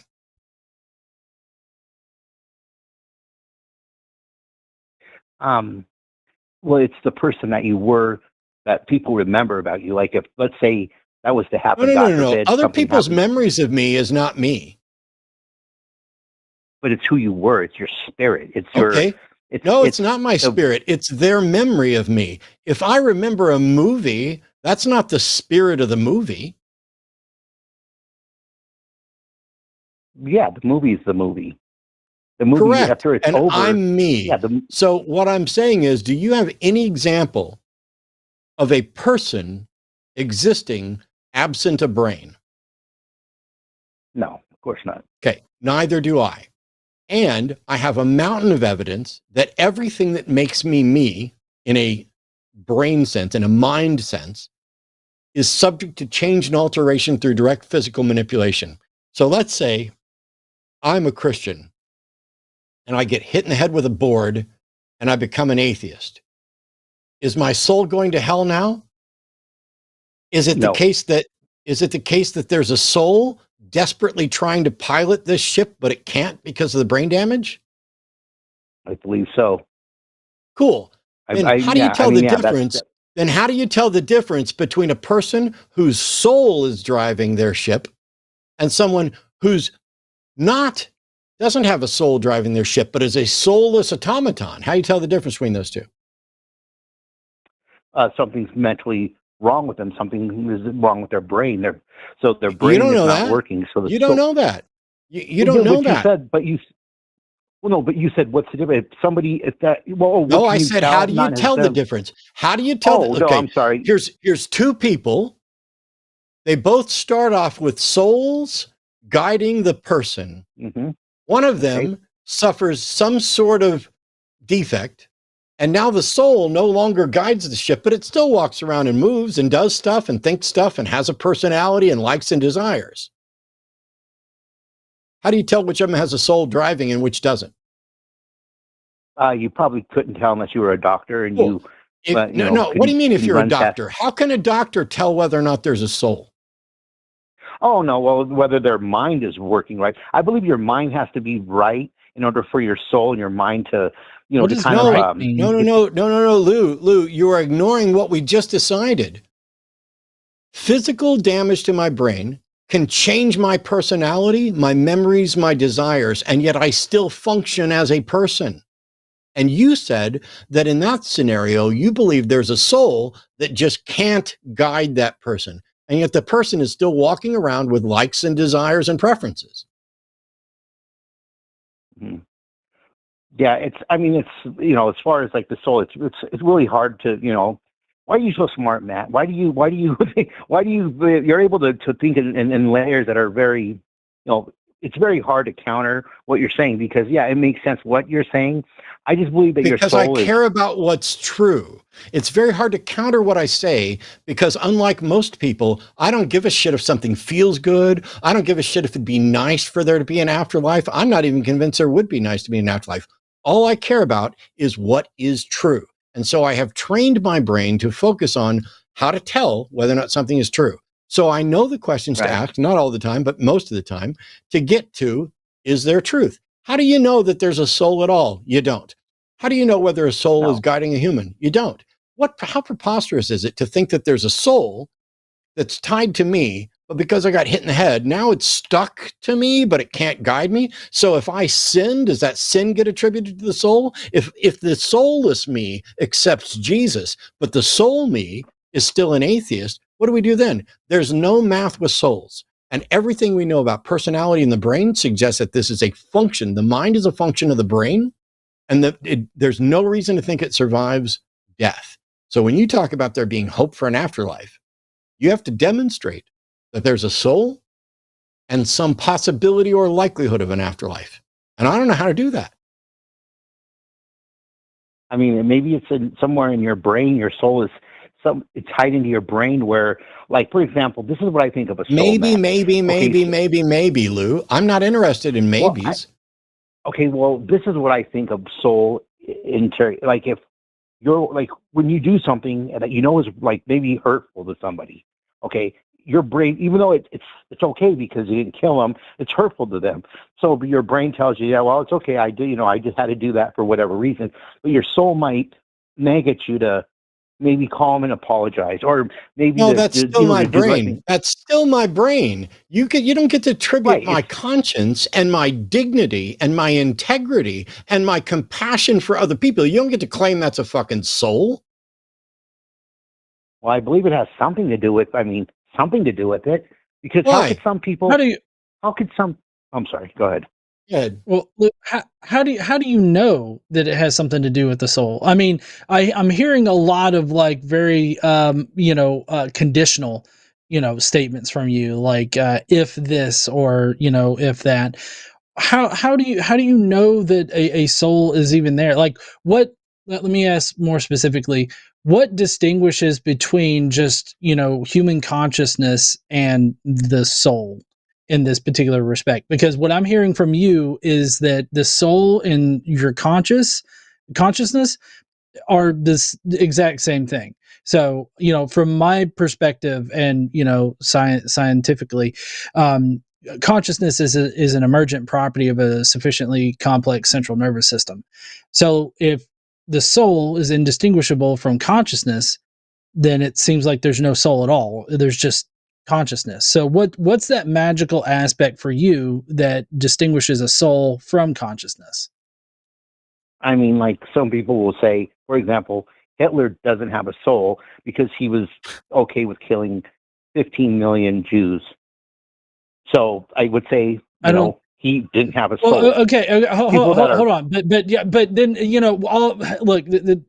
I don't like the whole bringing up of Hitler thing, but I mean I could throw pretty much anybody in your face at this point and it would be a counterexample, like fucking Christopher Columbus, who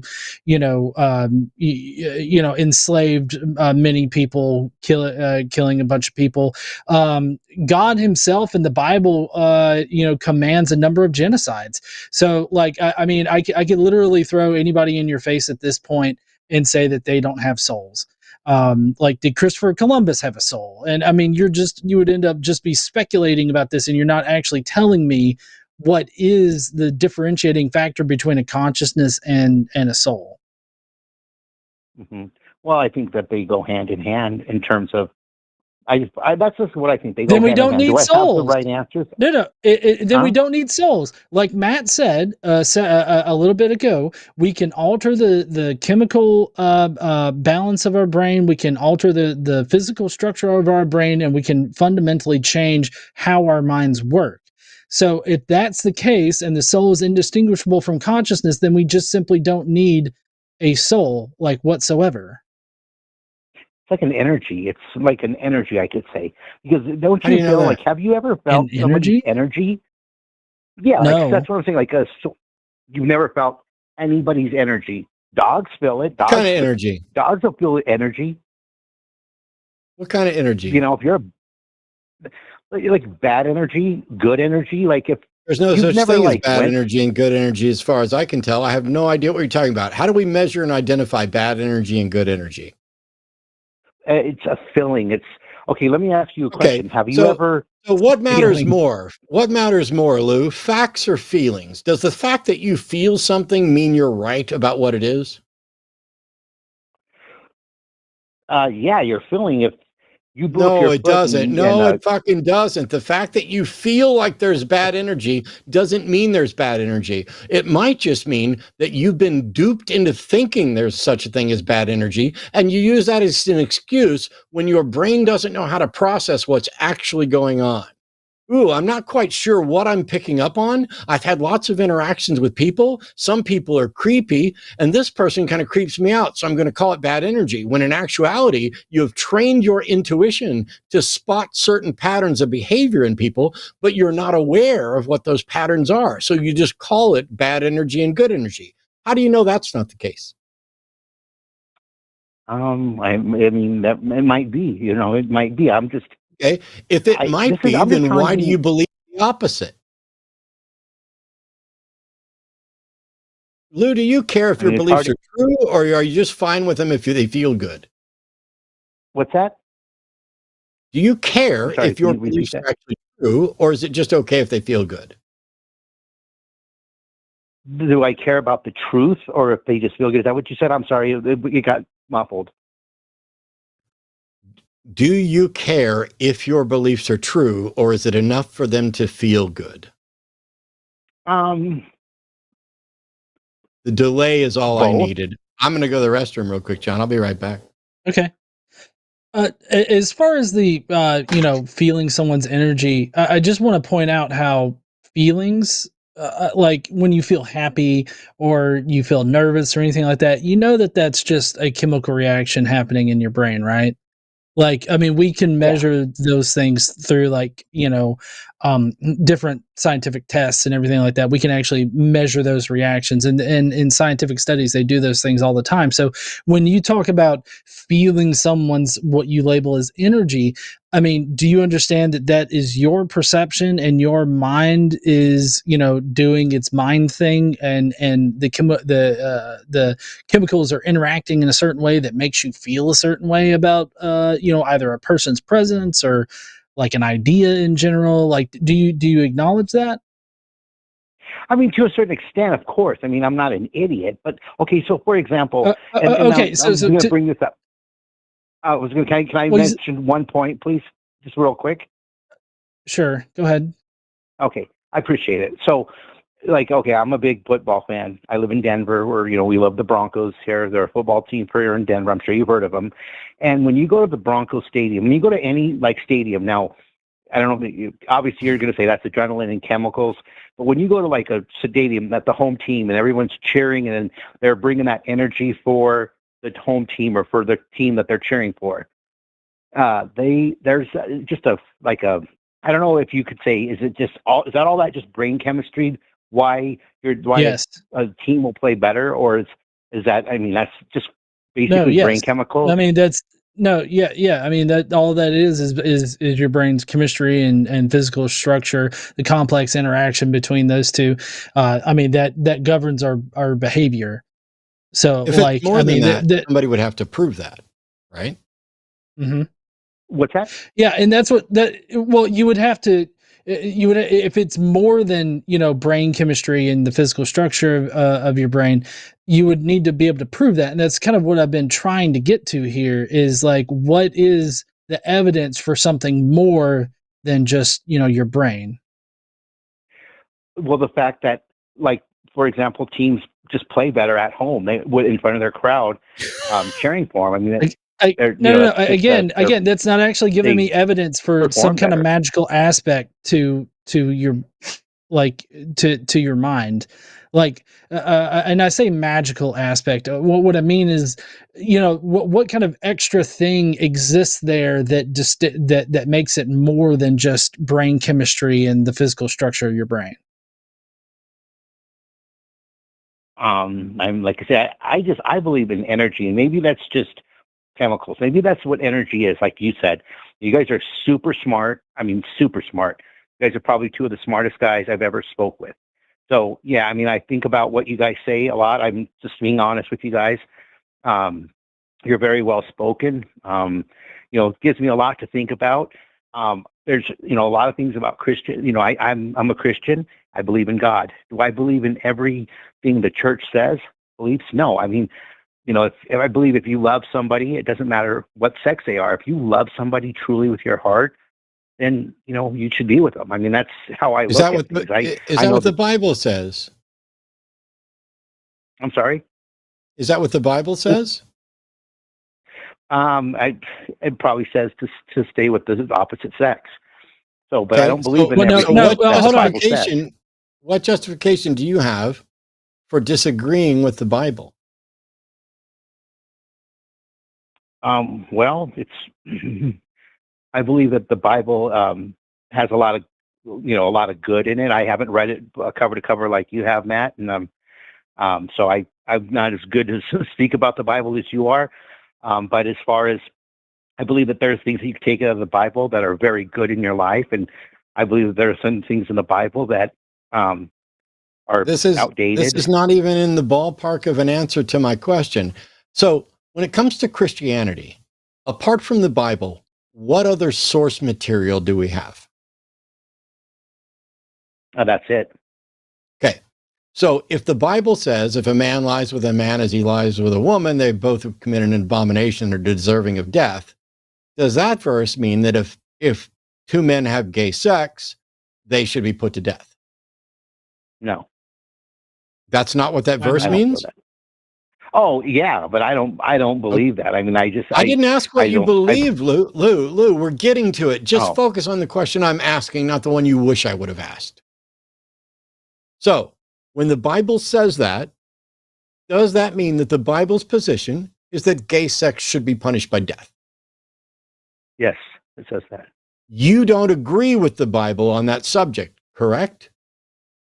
No, not if you love somebody and you're with them because I didn't ask about love. These are yes or no questions. So the Bible says, I don't need you to expand. I'm trying to teach something. I know this is... Okay. You don't agree with the Bible when it comes to gay sex, right? Yes. So what source are you appealing to when you disregard the biblical position on gay sex? What your heart believes, what you feel is right. So what you feel in your heart, what you feel in your heart, you're going to rely on more than the only source for Christianity. How do you get to call yourself a Christian when you dismiss the only source we have for Christianity and instead go with your own personal feelings? Let me ask you a question. Is that from the Old Testament or the New Testament? The fact that you don't fucking know and wouldn't answer the question should be an embarrassing position. It doesn't matter whether it's Old Testament or New Testament. The issue here was if you don't like what the Bible says, you go with what you think, which means you have put yourself in the position of God. That is not consistent with Christianity. Well, God will hopefully forgive me for my sins. That's a sin, I guess, and I was just told that He would forgive me for that sin. Fucks off. I hope God fucks off, and I hope God doesn't forgive anybody for any sins. What I hope is that people start giving a shit about whether or not their beliefs are true, instead of saying, oh, I'm going to be a cafeteria Christian and pick this verse because it's fucking convenient and ignore that verse because I like gay sex. I'm going to pick this verse because that feels right to me, and I'm going to dismiss this other verse. Are you okay with slavery? I bet you're not. The Bible is. No, you're not okay with. No, I you're know okay with gay sex. The Bible's not. What is it that makes you a Christian if you disregard the Bible's position on things? Christians, by the way, fundamentalist Christians are losing their mind right now that I'm basically teaching you how to be a Christian. Yeah, I mean, I guess I'm just a bad Christian, and I'm not. I don't want to be, maybe, and hopefully we'll get better. Why be a Christian at all? If you're a good person and you're a better person than you would be if you were a true Christian, why the fuck isn't that enough? I like going to church. I like, I like. You can go praying. to church. I know atheists that go to church. Right. I don't, but. Right. So you like going to church. So you're not sure if there's a God. You're not sure what God is. You're not sure if Jesus was God. You're not sure if there's a soul. You don't have any confidence in any of this. You don't have any confidence in the Bible. You're just following your heart. Yeah. Well, I'm a better person following my heart and going to church than I was when I wasn't. I agree. I think you're probably a great person following your heart. You know why? Because instead of relying on dogma and assertions of ancient people who didn't know and understand stuff, you are instead relying on the culture that you're in and what we've learned about human psychology and social interactions and game theory and how to interact best with people. And you know what's better for society, and that we could be compassionate, and that compromise and cooperation is superior to conflict. Why the fuck call yourself a Christian when you're better than that? Just because it's, I guess it's just something that I because I do go to church. I got baptized 5 months ago. Obviously that was for to free my flesh of any sins, and try to my spirit, live in the spirit. And when I say live in the spirit, Lou, Lou, do you know what sin is? Yeah, it's anything.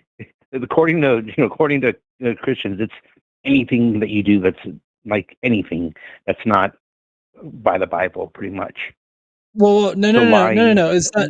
I mean, yes, it is that, but it's because people that say that believe that the Bible is written by God and He lays down a number of commandments. So, but essentially, what sin is transgressing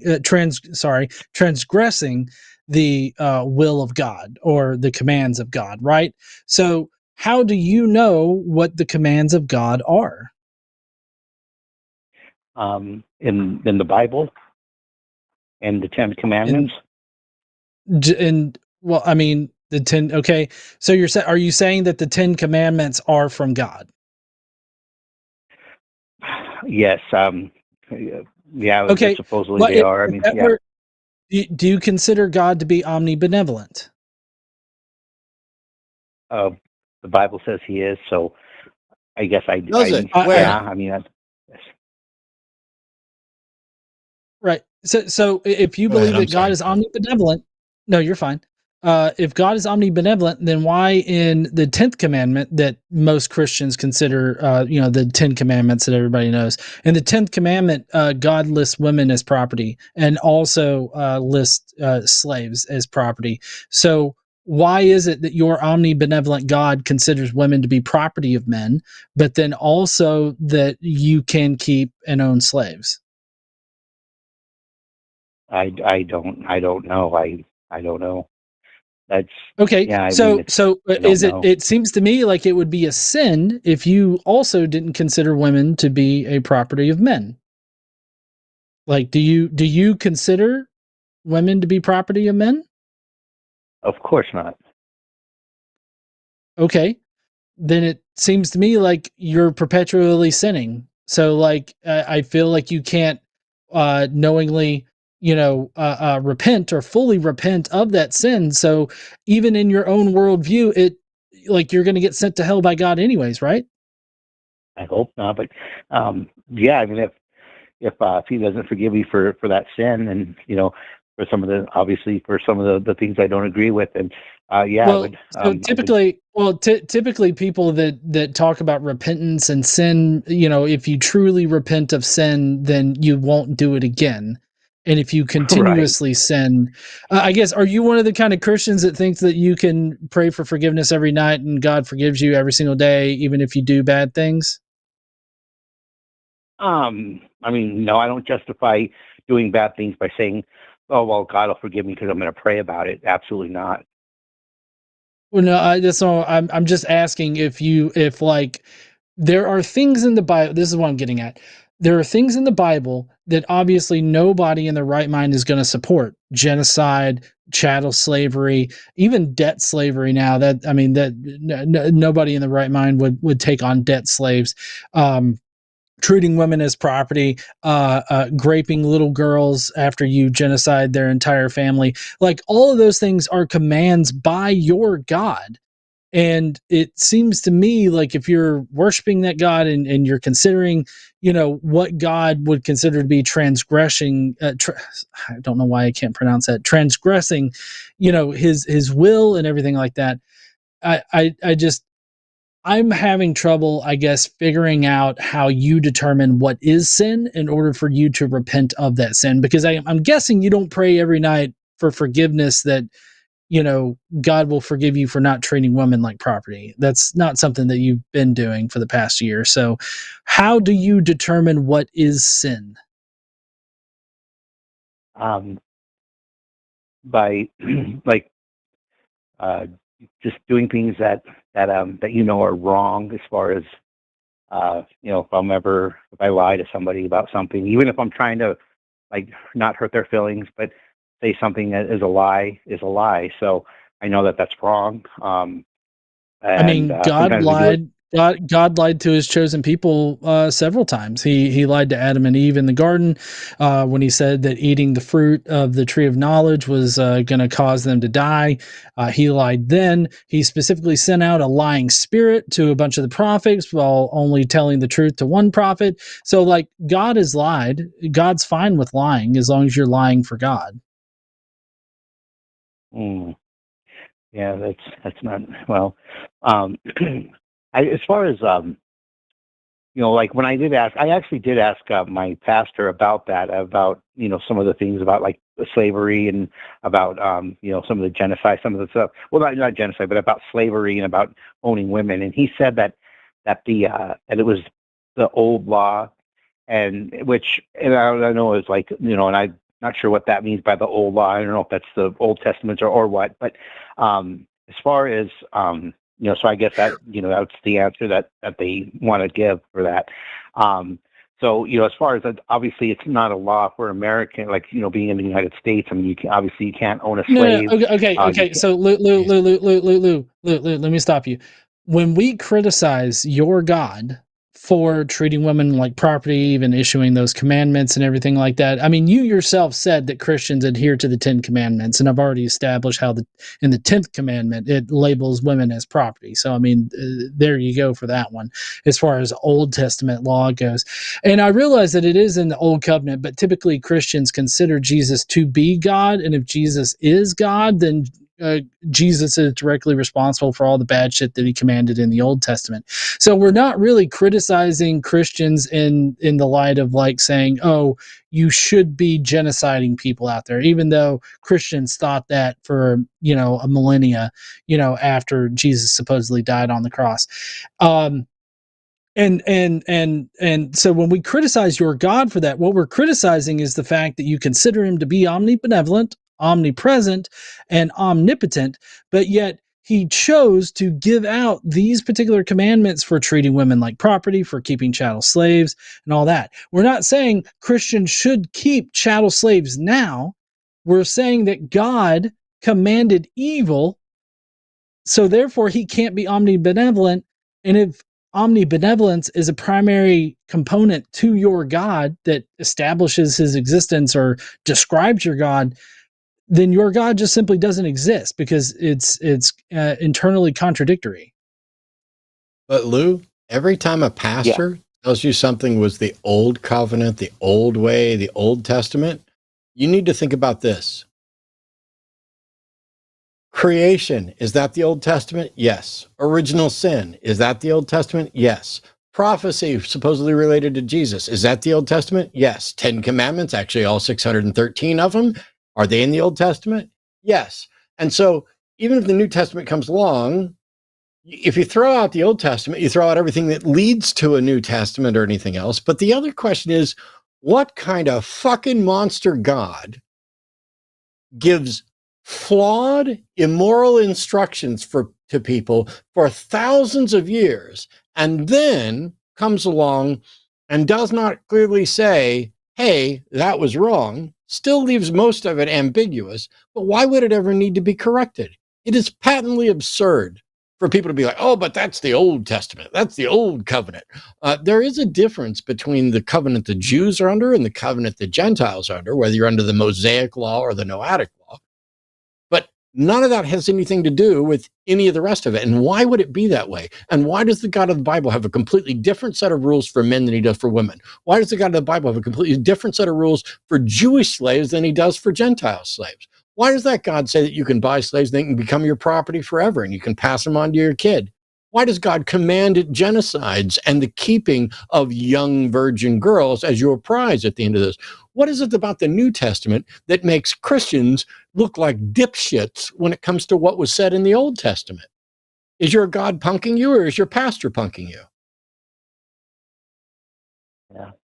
I don't know, probably both. I'm just kidding. No. So when God, I'm being serious, when God, the only thing I can say is when God, if he is Jesus, Jesus is God, which is the belief of the Christians. I believe that. But when he actually came down and can actually be a human being, then he realized that what it's like to be a human being. Oh my God, Lou, stop, Lou. we're going to let you go now. I want you to take some time and go off and think. I'm concerned that you are floundering and confused, and that you have notions about God and Christianity that are so antithetical to anything related. The notion that the all-knowing, all-powerful creator of the universe had to come down and take human form in order to figure out the value of humans or what it's like to be a human, that is patently absurd. That there was anything that God didn't know before coming down and taking human form is in contradiction with the characters that are attributed to God. You are full of maybe this, maybe if Jesus was God, which Christians believe, which I believe. That is so weird the way you phrase that. Maybe if Jesus was God, which is what Christians believe, which is what I believe. You do not have any understanding of what you believe or why, or what Christian doctrine is or isn't. I appreciate the fact that you found a church that you enjoy.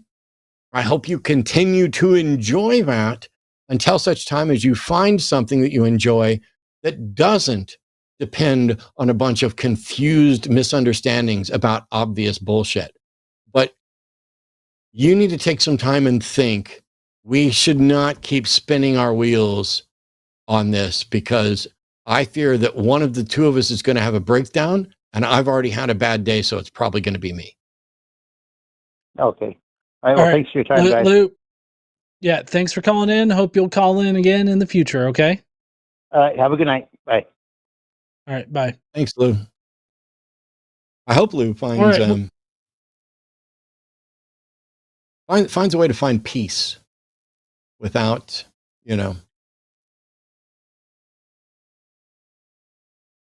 I can't even finish my thought. It's so frustrating. Yeah, no, that's fine. Because it's one of those things where it's like, oh, I'm a Christian. Cool.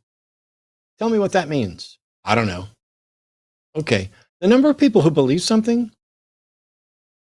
it's one thing to have a concept that you grasp, but is ineffable, indescribable. You can't quite find the words, but there's a way to work towards it. He tried a little bit with the energy thing. I was kind of happy when I came back from the restroom, and it was like, oh, good energy and bad energy. Now I have a better understanding of what's going on with Lou, because it's like, oh, I feel these things. There needs to be some explanation for these things. And rather than the explanation being, this is human psychology, I've grown up around people. I'm a pattern recognition machine. My brain is chugging along all the time, trying to find patterns so that I can compare them to things that have happened in the past, so that I can much more quickly and easily make decisions about the future. And that means that, oh, a bad feeling. Okay, now I've got that Violent Femme song, Good Feeling, playing in my head. Sorry for everybody else who just got the earworm, but it means that those things probably are something, that there's some weird energy out there. I hate the use of the word energy across the board. It's used for religions. It's used for woo. Energy is something in physics that is measurable and identifiable. It is describable. I'm probably going to get, sorry, Dr. Adair, I'm sure you will come up with a correction to that, and I'd be happy to know what it is. But this equivocation on the word energy, some of these are just placeholders for, I don't know what the hell this is, so I'm going to call it this. And because that's a word that other people seem to use in a similar way, I think I got it right. Oh, that's how I ended up thinking the Holy Spirit was not attacking me, was using me. Anyway. We do have one last caller that's been waiting for a while, and I believe they just have one quick question for you, Matt. Okay.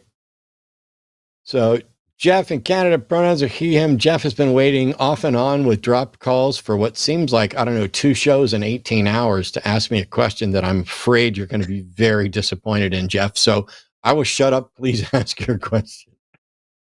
Okay, well, not quite 18 hours, but feels like it. First time calling. Really nice to meet both of you. Just as a quick aside, my daughter loves Matt. Before I called, she goes, "Don't make him crash out on you." So hopefully that doesn't happen. Anyways, you are safe. So far. Anyways, John, my question is for Matt, but when I ask it, maybe it pertains to you too. I just don't know your religious background. But anyways, just as a super quick story to set up my question, I promise it won't go longer than like 60 seconds. My dad is estranged from his entire family as a result of them all being evangelical Christians, and he never went that route, so he doesn't talk to any of his 5 siblings or his parents. And told me a story a couple of days ago that kind of reminded me of Matt. When he was 10, he was sent to a camp, and his mom had packed his things in a beer case and not thinking much of it. So a lot of the other kids, when they noticed it, they actually were making fun of and bullying him the whole time at the camp. And it was a pretty big Christian camp. I'm not sure the exact term for that.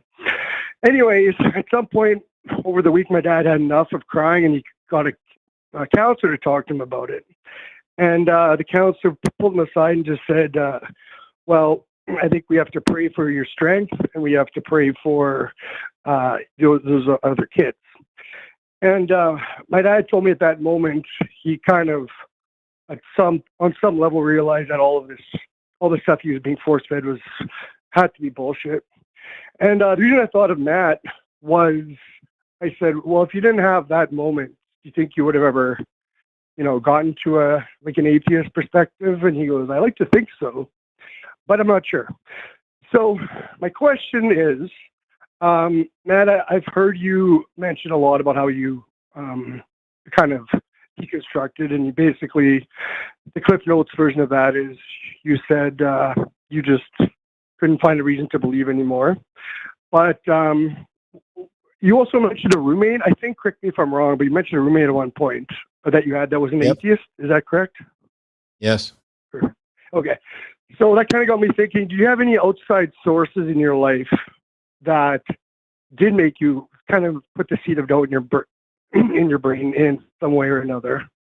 No. Or was it completely insular? Yes. Okay. That's why you said it might disappoint me.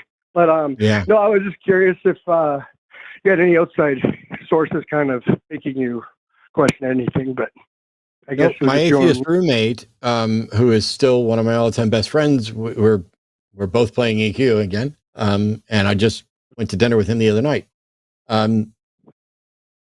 He was pretty much, I believed, he didn't. It never really interfered with our relationship, and we didn't have a lot of conversations about it, and he didn't push or dig in.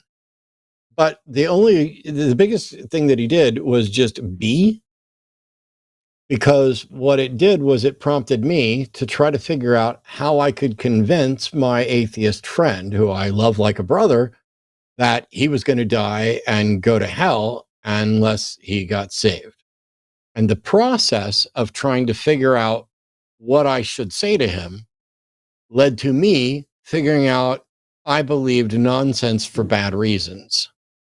And he and I worked together, and we lived together for like 12 years, but we worked together as well. We were driving home from work one day, and I remember I looked at him, I said, I think I'm kind of agnostic now.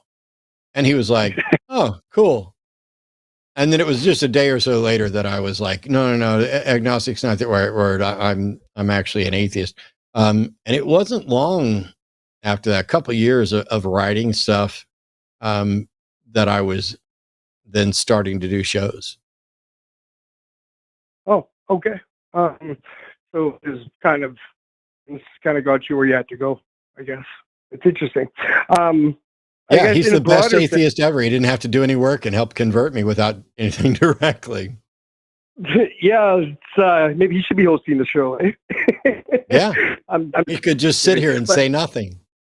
This is just one more broad question, maybe for both of you. So, if you arrived at this place mostly on your own, would you say? And this actually goes back to that sweetheart Gigi earlier, where she was talking about the bad stuff in the Bible. Yep. Would you guys both say that if someone were to properly deconstruct, what would be the more likely successful method? Would it be on their own, finding out the bad things? like my dad did, in a very visceral and intense way, or like if you have family or friends around you that don't actively believe, and they're kind of giving you arguments, all the arguments I've heard you guys say over the years. John, what do you think? Well, I think that, the ultimate, like, as far as deconstruction goes, I think that the only person that can really deconstruct is yourself. Like, I think that others around you can prompt you to start that deconstruction, like, process, but ultimately you, like, seeing for yourself, like, either if you're a Christian, like what the Bible says, or you yourself analyzing, the logic that apologists use to justify God.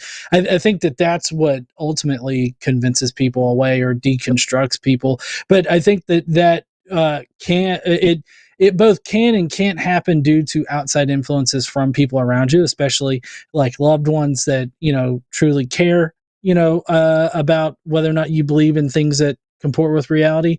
I think prompting in that way is the way that deconstruction can get started. I know for me, it was just pretty much I got exposed to people outside of the general Christian faith that didn't believe in a God, and so I started really considering whether or not I believed in a God, and so that started me down the deconstruction path. And it's like they didn't even have to bring up like the genocides in the Bible and all this other stuff. It was literally just introducing me to the concept of not believing in a God that caused me to like deconstruct myself. Okay, so kind of similar. Sorry, Mark, go ahead. No, it's fine. When people try to do the, oh my gosh, you deconverted me or you changed my life, I pretty much respond the same way every time, which is, no, I didn't. I just talked, and 1,000 other people heard me say the exact same shit you did, and they didn't change their mind. And so take ownership of the fact that you were willing to listen and consider and think, because you changed your life. I just provided some information and thoughts, and you cared enough about what was true to evaluate that. And other people don't. I think I don't really know how to evaluate this. So there's just a suspicion. I think it is a nearly vanishingly small portion of the population that ever pauses and takes a proper inventory of their beliefs and whether or not they're justified.